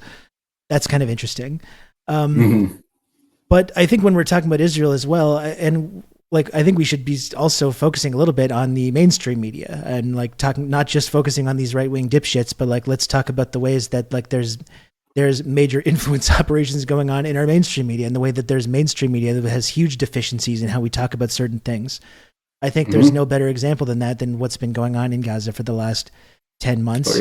And even recently, like just the most recent example, I just see you've been talking about as well, just the idea of Americans being harmed in this process, like when they're hostages that are harmed by Hamas versus when they're American citizens that are being killed by Israel in the West Bank or elsewhere. Like whether you're talking about Shireen Abu Akleh, or any number of other American citizens that have been harmed over the course of this occupation.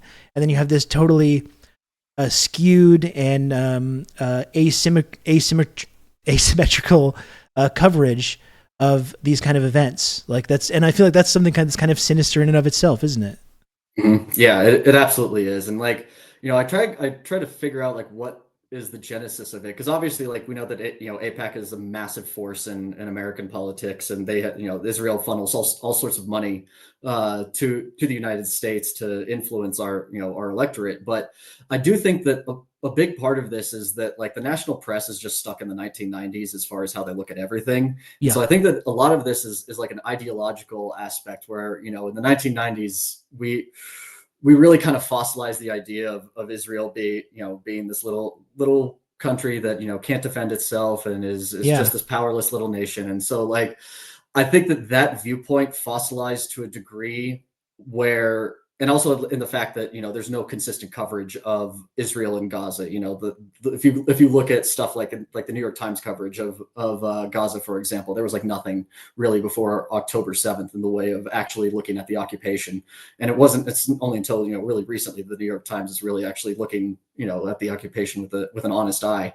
And so I think that a lot of this is just a blind spot, particularly with Israel in the American press and just in American power, because it's just such an accepted fact of how we look at power that, oh yeah, we back Israel, period, end of story. It doesn't matter, even if they're committing a genocide, we have to back Israel because that's just how American politics goes. And so I think that it's this toxic combination of Israel realizing that, they can launch these massive influence operations to already push the power in America in the direction that it already wants to go. Yeah, and another good example of that right now is this whole narrative about the hostage negotiations and the ceasefire deal, and the way that you look at Israeli press, which openly calls out Benjamin Netanyahu for being the primary reason for why there hasn't been a deal.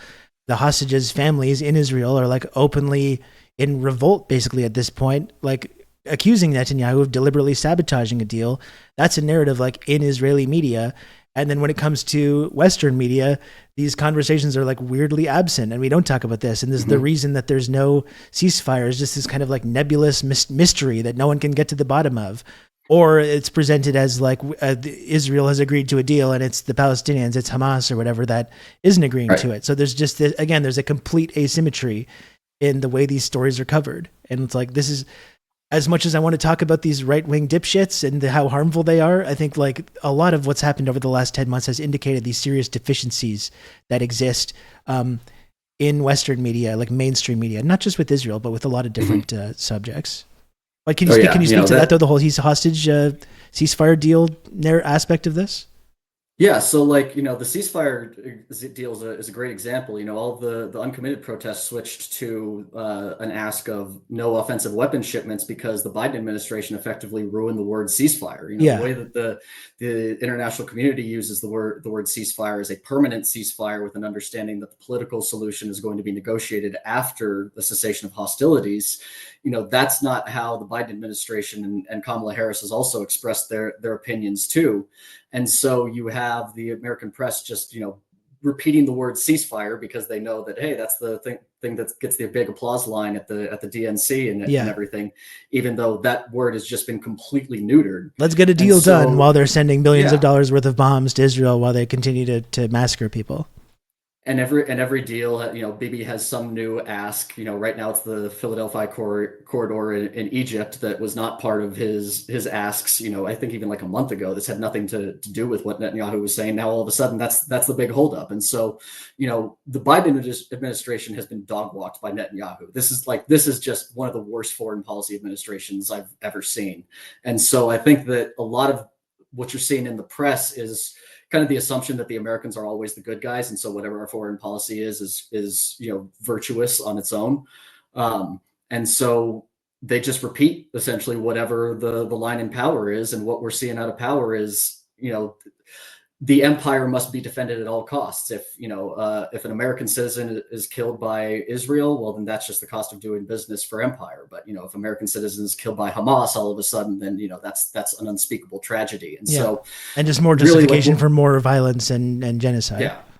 And, essentially what it is the weapons contractors are running everything, and the rest of us don't have any say in this. And then you have the press, who is just completely credulous, has completely given up on any real analysis of this subject. I mean, like, one of the most radicalizing aspects of this whole genocide to me is that I have gotten the majority of my information from from newspapers like Haaretz, Plus 972 magazine, Israeli news sources who are quoting Israeli sources in the IDF talking about their torture regimes and all these other human rights violations. We know this because of Israeli sources talking to people in the IDF, and yet if you look at the American media, there's nothing like this. Earlier this year, I took the New York Times, the Wall Street Journal to task when Netanyahu killed the World Central Kitchen workers, because they just put his lie straight up on their homepage, saying it was a mistake, even though in their own stories they quoted the World Central Kitchen CEO as saying this wasn't a mistake, that they knew where we were. And so I reached out to them saying, why are you framing Netanyahu's lie in your headline when even in your own story you're saying that the World Central Kitchen CEO is calling bullshit on this? And they didn't respond to me, and then they updated their headlines to take Netanyahu's lie out of it without saying anything about as far as updating their headlines. And so a lot of this, the knee-jerk reaction in the press, is just to take whatever people in power say as fact. And I mean, they have really beclowned themselves throughout this whole saga. Like, the comparison between the American press and the Israeli press on this is just night and day. Yeah, I mean, you talked about these Israeli torture prisons as well, and some of the horrific details that are coming out of that. That's been another example where you have American media running with reports of sexual violence on October 7th that have largely been unconfirmed and don't have a lot of actual corroborating evidence to support it. And they've completely run with this narrative in all kinds of different ways, with its New York Times, or, this has been filtered up to come out to be spoken about by, politicians like Joe Biden, like Kamala Harris, who are still acknowledging this kind of stuff that doesn't really have any basis in actual evidence. Not to say that nothing happened at all. I don't want to go fully down that route. This is always tricky territory to talk about. But meanwhile, then you have confirmed reports of sexual violence and systemic rape going on in these Israeli prisons, which has been going on for decades. You can go back and look at stories from the 70s and 80s about this with the identical accusations in it. And it's not only is it confirmed, but there's actually protests and arguments going on in Israel to support the right of these prison guards to engage in this kind of behavior.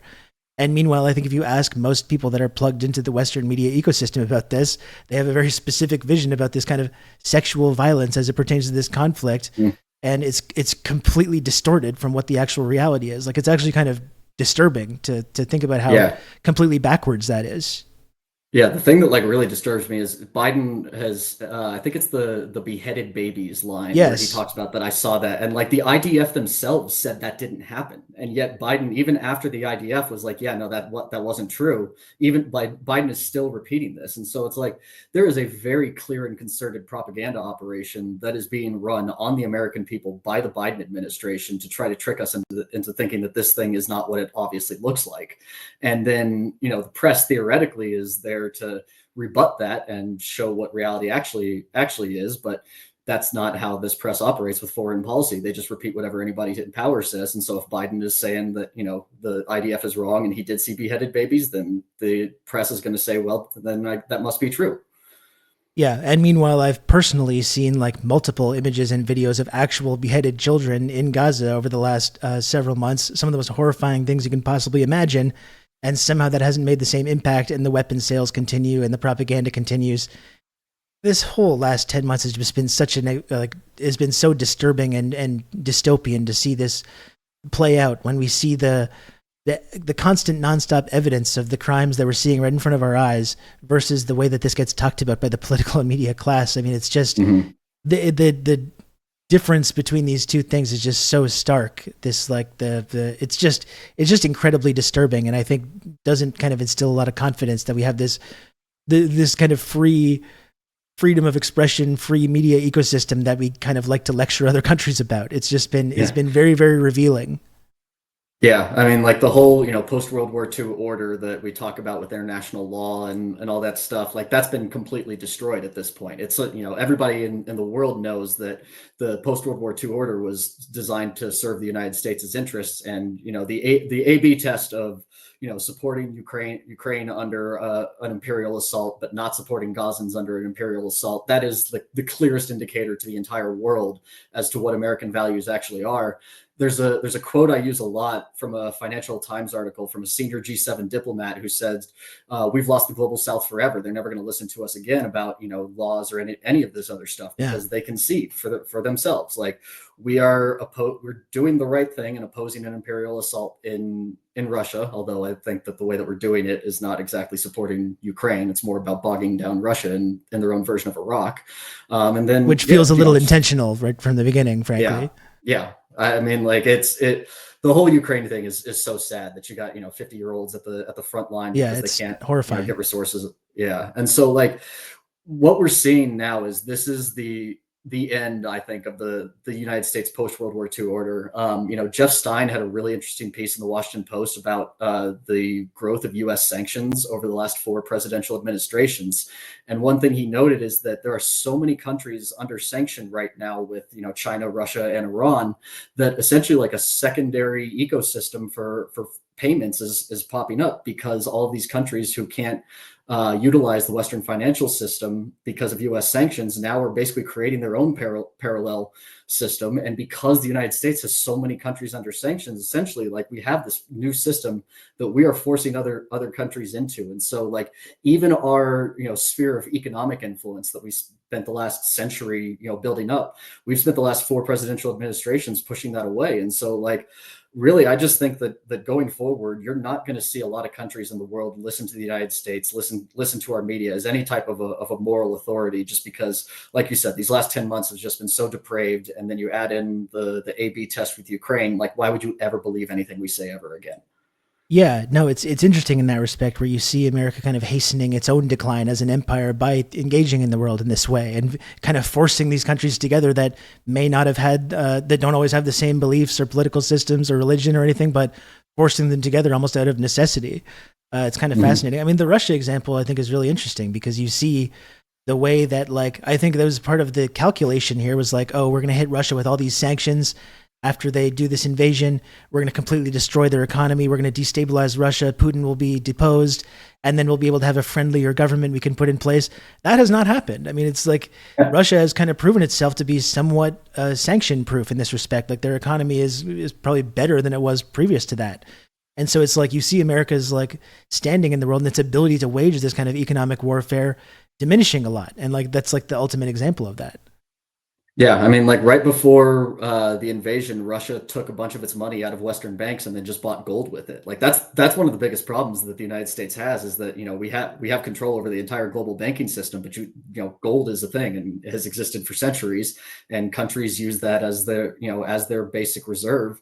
And so the countries would ideally like to get onto the dollar. That's the source of all of America's soft power in the world. But if we're going to restrict the flow of capital and just kind of not adhere to our stated democratic ideals, gold is right there, and Russia has already proven that you can transition away from the U.S. dollar into gold and still be fine. Yeah, it's all been kind of interesting to see this play out, and see all these kind of plans and schemes kind of fail to materialize in the ways that these powerful people in the United States government have imagined that they would. I guess while I still have you here, Jacob, we started off talking about these kind of right-wing influencers, pro-Trump people, and where their connections to Russia and all this stuff. But I think another thing you've been talking about as well, while we're also talking about mainstream media and the problems with that, is the way that mainstream media has also kind of supported Trump over the years, despite being kind of ostensibly opposed to him. Like there's been a lot of talk about 2016 and the way the mainstream media helped Trump get to where he ended up getting to, because he was such a ratings bonanza for them. And now you see kind of similar aspects of that going on right now, where you have like papers like the New York Times kind of like editorializing Trump's like rambling, incoherent answers about these different subjects, and kind of like doing this important job for him and making him seem a lot more together and with it than he actually is. Whereas, I think it became a real narrative about Biden's age and cognitive decline. And I think it was good that happened, because that was a very real story that was ignored for a long time. But now you have this total unwillingness to apply that same factor to Donald Trump as he's out there rambling incoherently all the time. And the whole thing about being like one of the oldest people to ever run for president and having this kind of, I would arguably similar cognitive decline doesn't really get discussed. So it's another example of Western press doing Trump's job for him while kind of ostensibly posing as being in opposition to him. Yeah, 100%. I wrote about it this morning just because, Trump had that really crazy answer yesterday where somebody asked him about childcare and he was talking about like Ivanka or whatever, just like complete nonsense. He had a clip last week where he was talking about, how San Francisco is this total shithole. And then just like in the middle of it, he started talking about how Abraham Lincoln was treated terribly and just like a total another tangent. And like, if you just look at a lot of what Trump has, his speeches lately, he looks like he's slipping, in more ways than one. And like, he is becoming increasingly incoherent. And it's just, it's crazy to me. There's I've cited an article in Politico today that was published a couple of weeks ago where they said Trump's age may not matter. And like, that's manufacturing a narrative. And so what I am dismayed over is that this is essentially a continuation of what started in 2016. The media gave him $2 billion in free media in 2016 and just have treated him like a completely different candidate from everybody else from the get-go. And so those structural issues, already existed of them trying to make him look, better and more put together than he is. But now that, his age is really starting to show that he is declining to a certain degree, you don't see this narrative like really at all in some of these mainstream articles about Trump. And, like you said, they clean up his words. Like they don't publish the full quotes. They will edit them to make it look a lot more coherent than it actually will, which is why I like embedding the videos just so you can see it for yourself. And this is like I wrote, this is what manufacturing a narrative looks like. Biden, being too old to be president, that's not a manufactured narrative. That was just an empirical fact that everybody saw after the presidential debate. But Trump's 3 years younger than Joe Biden. Why is this not also an issue at the very least to be raised? But again, Politico is even already out here saying it might not matter, it might not, who cares? It's like, well, you guys are a big part of the reason why this matters so much, because earlier this year that was a genuine frenzy. I have not seen many true media frenzies like earlier this year. After the debate around Biden's age, they sensed blood in the water and they all went crazy. It's Democrats in disarray. It's their favorite narrative. It's the favorite narrative.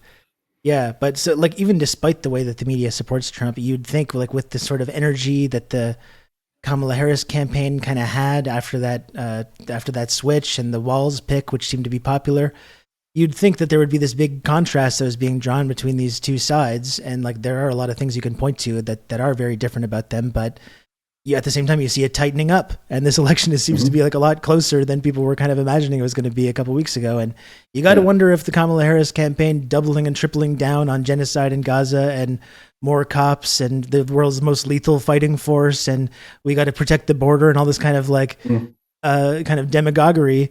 You might think that might have some kind of impact on like the excitement levels that people might be feeling to vote for this party. But what do we know? Who knows?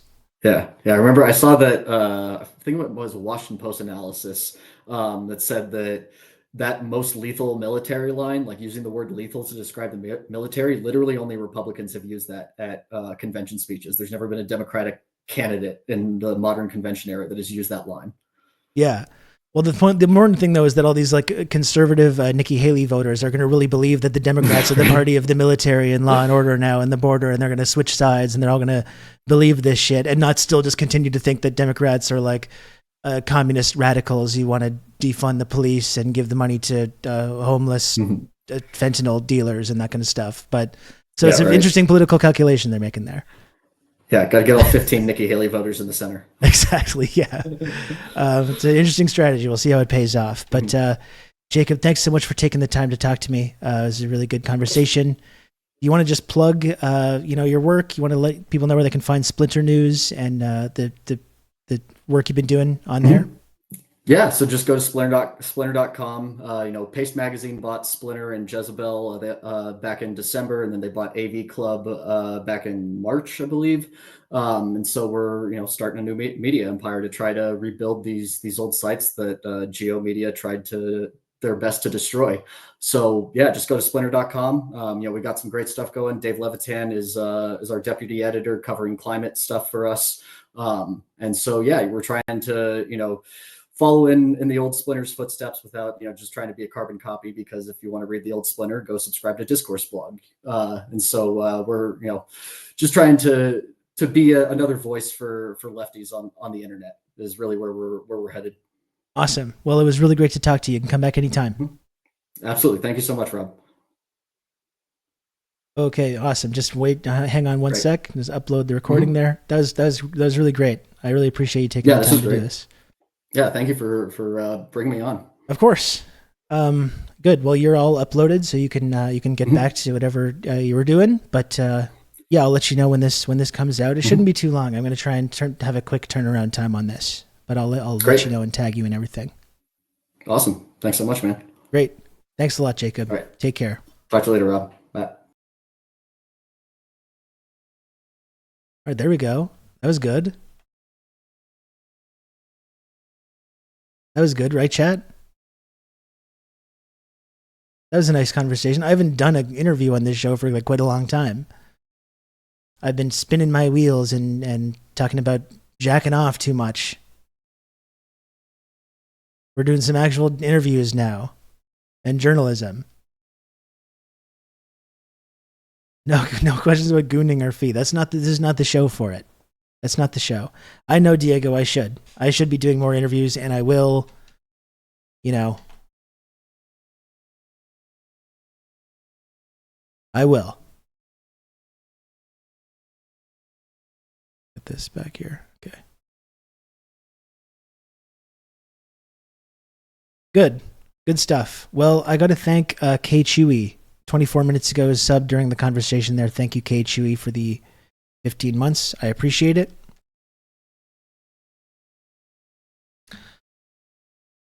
I appreciate it a lot. Didn't ask about any gooning. No, this was not a TRRS thing. This was an insurgents thing, and I just wanted to do the interview like while doing the stream. So there was no weird sex perversion happening.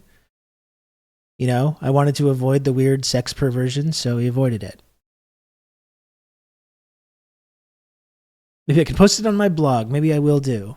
Maybe I will.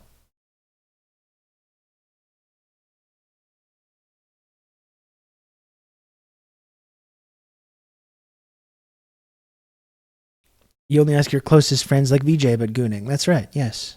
Correct. I'm typically going for jokes, but in all seriousness, that was a good interview, Rob. Thank you, Perfect Speller. I appreciate it. You should pit the TRRS card against the Insurgents one. Yeah, there's some crossover, but sometimes there's some tension between the two things. That's okay, though.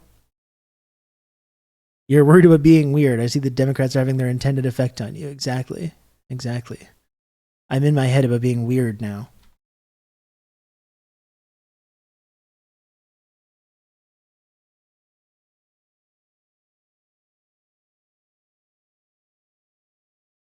Good, healthy rivalry. That's right. Anyway, chat, if you enjoyed that talk, and if you enjoy this program and you enjoy the content, please subscribe if you can. It's September. I'm trying to make the little number go up each and every day. Right now, batch subs on alert. No, not on alert. On sale. Batch subs on sale. New subs on sale. And upscaling your subscription from a 1 month to a 3 or to 6 month subscription. Those are all on sale right now. If you do enjoy this program, please subscribe if you can. It helps me out a lot. Help me make the little number go up. The little number at the bottom of the screen. We all know the little number, don't we? We all know about the little number. So if possible, please do subscribe and help support the work that I do on here.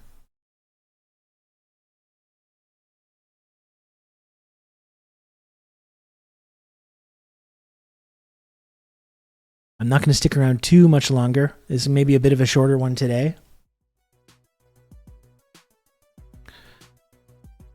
I'm going to get going a little bit sooner so I can try and like edit that into something before I go do my commute.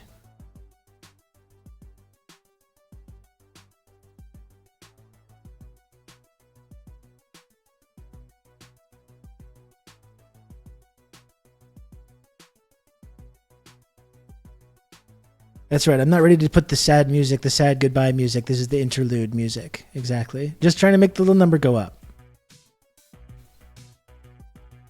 That's what I'm trying to do.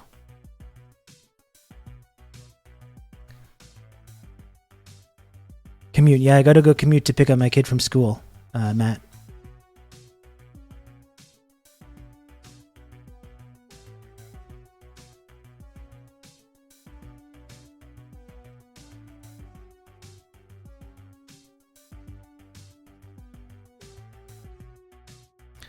I wish I had Euler money. I'd donate so many slubs, but I guess that sort of thing is why I don't have a lot of money. I guess that makes sense, Sean. I'm leaving work early today, too. It's a good feeling and hits harder on a Friday. That does hit very hard. I'm going to eat Pizza Hut later with my son. That's going to be fun. I'm going to put on the fan. Just one sec, folks.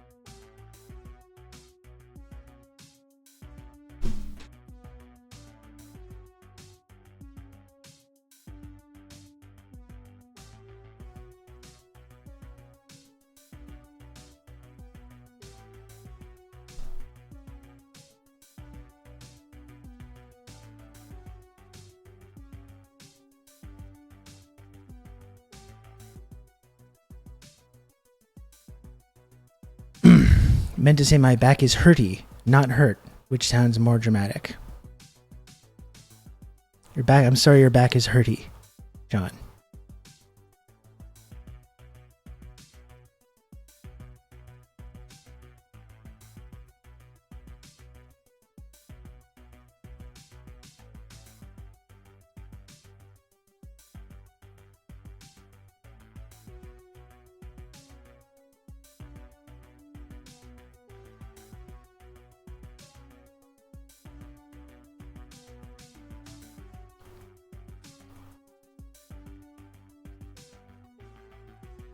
I got some aches and pains today too, Sean. I've been pretty pain-free the last couple of days and was feeling pretty good about that. And then I just woke up today and put weight on my foot and just like, oh, that's miserable. That's miserable today.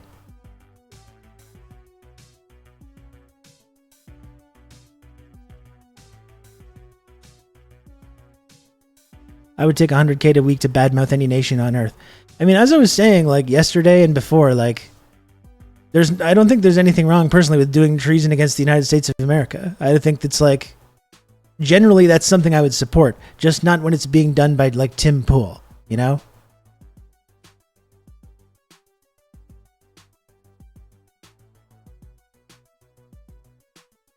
It's the only time I'm ever going to not support people doing treason against the United States. You can count on me. You're going to have good old Rob to talk you through all this. Anon, thank you for 5 gifted subs. That's very kind of you.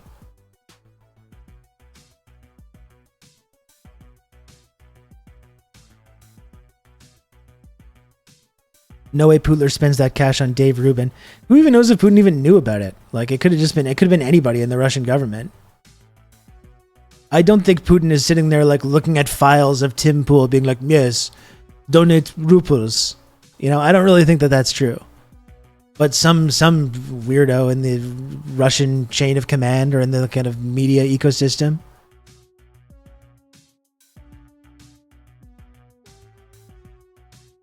I do not think Putin knows who Tim Pool is. Or Dave Rubin. Can you imagine Putin like knowing who Dave Rubin is?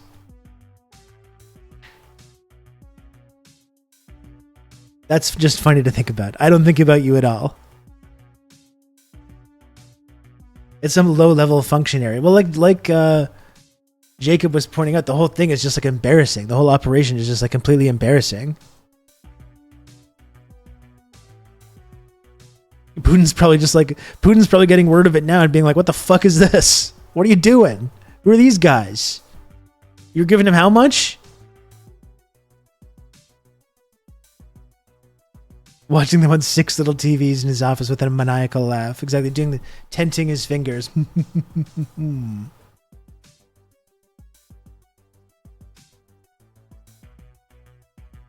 Where does Tucker fit in then? He's the most overt shill.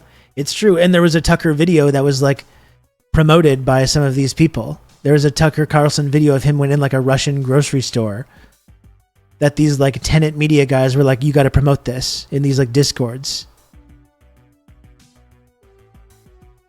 I like the idea of Putin putting together the Edward Gregorian one sheet. The Edward Gregorian thing is so funny. Oh my God. Edward Gregorian.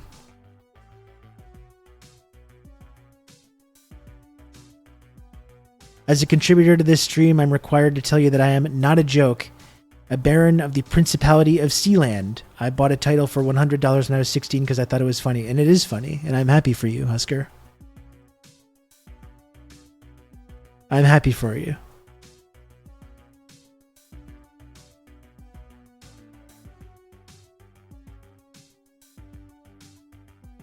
Does he ever take off beanie?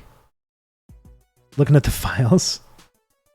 Why is he always wearing beanie? He's inside. They're looking at the Tim Pool pics like outside in the summer. Why will he not take off hat? Just like they're just scratching their heads about it. America hotter than Russia. Why beanie? Exactly. Is ashamed? Is weak? It's true. He lives in Western Maryland. It's hot as shit there in the summer. Why he not take off chapka? How you say beanie?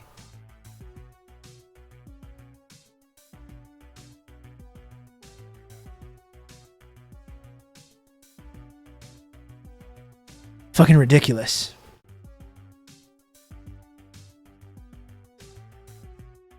Absolutely ridiculous. So folks, are there any other fine individuals that would like to support this program? Before I get going here, I got another couple of minutes. I got to try and edit a little bit of this podcast here. Are there any other fine individuals that would like to support this program? Oh, every single day I'm on here plugging away, trying to make this little number at the bottom of the screen go up. Why shoes inside? Feet dirty. Is it just sewn into his scalp at this point? Yeah, he just can't take it off now. It's become a part of him. I'm trying to make the little number at the bottom of the screen go up, folks. It's September. Help me out by subscribing to this program. Batch subs on sale right now.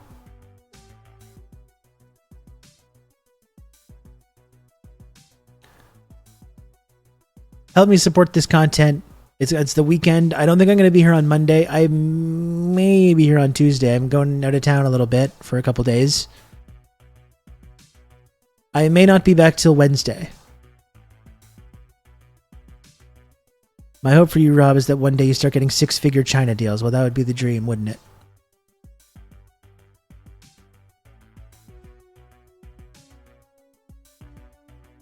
That would be the dream. The number is going down. How is the number going down? God, that's depressing. I was feeling good about the number, and now I'm literally looking at the number and it's going down. Not this one, but this one over there. The number over there, and from my perspective. God damn. This website is just torture. Yeah, it's expirations from last month. Exactly.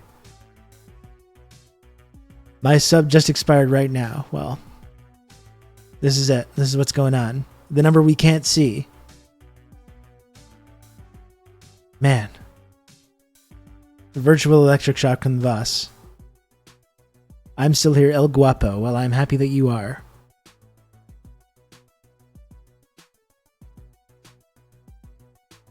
The magic secret number. I don't think it is secret. I think when people subscribe, it shows the... Yeah, see, it shows the secret number. You can count on me. You're going to have good old Rob to talk you through all this. Husker, thanks for gifting a sub. I really appreciate all the support, Husker. Thank you very much, seriously.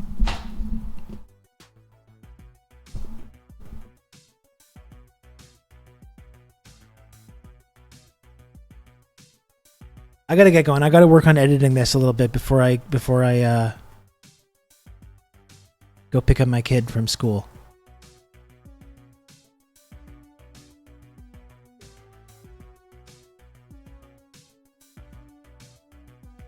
How How many people is a lot to have sub to your channel? I don't know what a lot is. The goal is 1K. The goal is 1K, and it's been a struggle. It's been a process trying to get to that. I've gotten a little bit close a couple times, but that is the dream.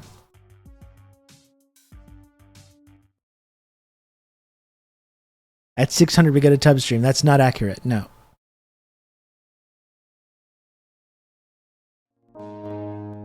That is not true.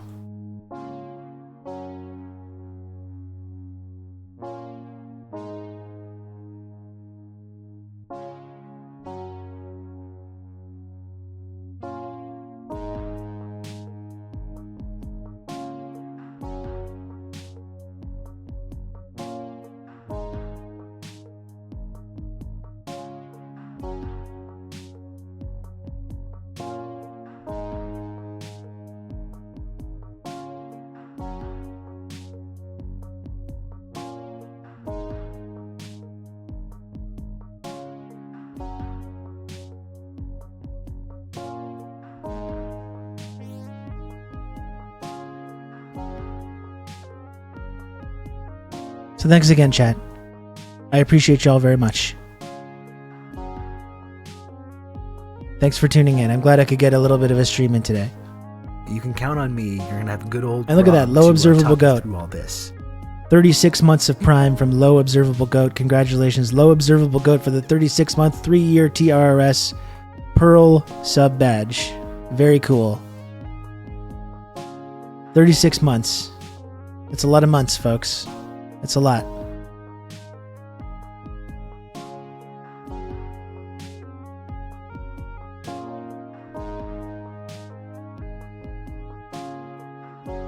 Thank you, Sean. You can oh count my on gosh. Me. You're gonna have good old Rob to talk oh you my through all gosh. This. Oh my goodness gracious. You can count on me. You're gonna have good old Rob to talk you through all this. Why is it not doing the thing? TRRS Rob Mode 2, TRRS Rob Mode 2, TRRS Rob Mode 2. Oh, it's because it's anonymous. That's unfortunate. But Anon, thank you for 10 gifted subs. Holy shit. Thank you, Anon, and thank you, Matt, as well, for the 36 months. Also, the 36 month. Brand new badge for Matt as well. Wow, that's fantastic. Now the thing on my screen is blocked, so I don't even know when this raid is happening. Even if I did want to cancel it, it's not possible. I don't know when we're raiding. I have no idea. Could be 10 seconds, could be 30 seconds. No clue.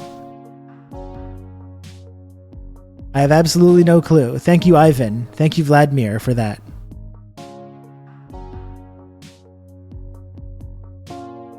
Thanks again. I will be back as soon as possible.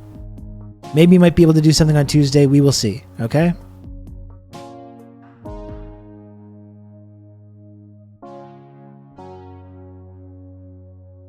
When is this raid happening? I actually don't know. Did we raid already?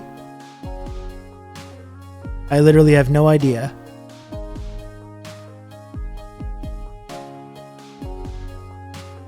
Okay.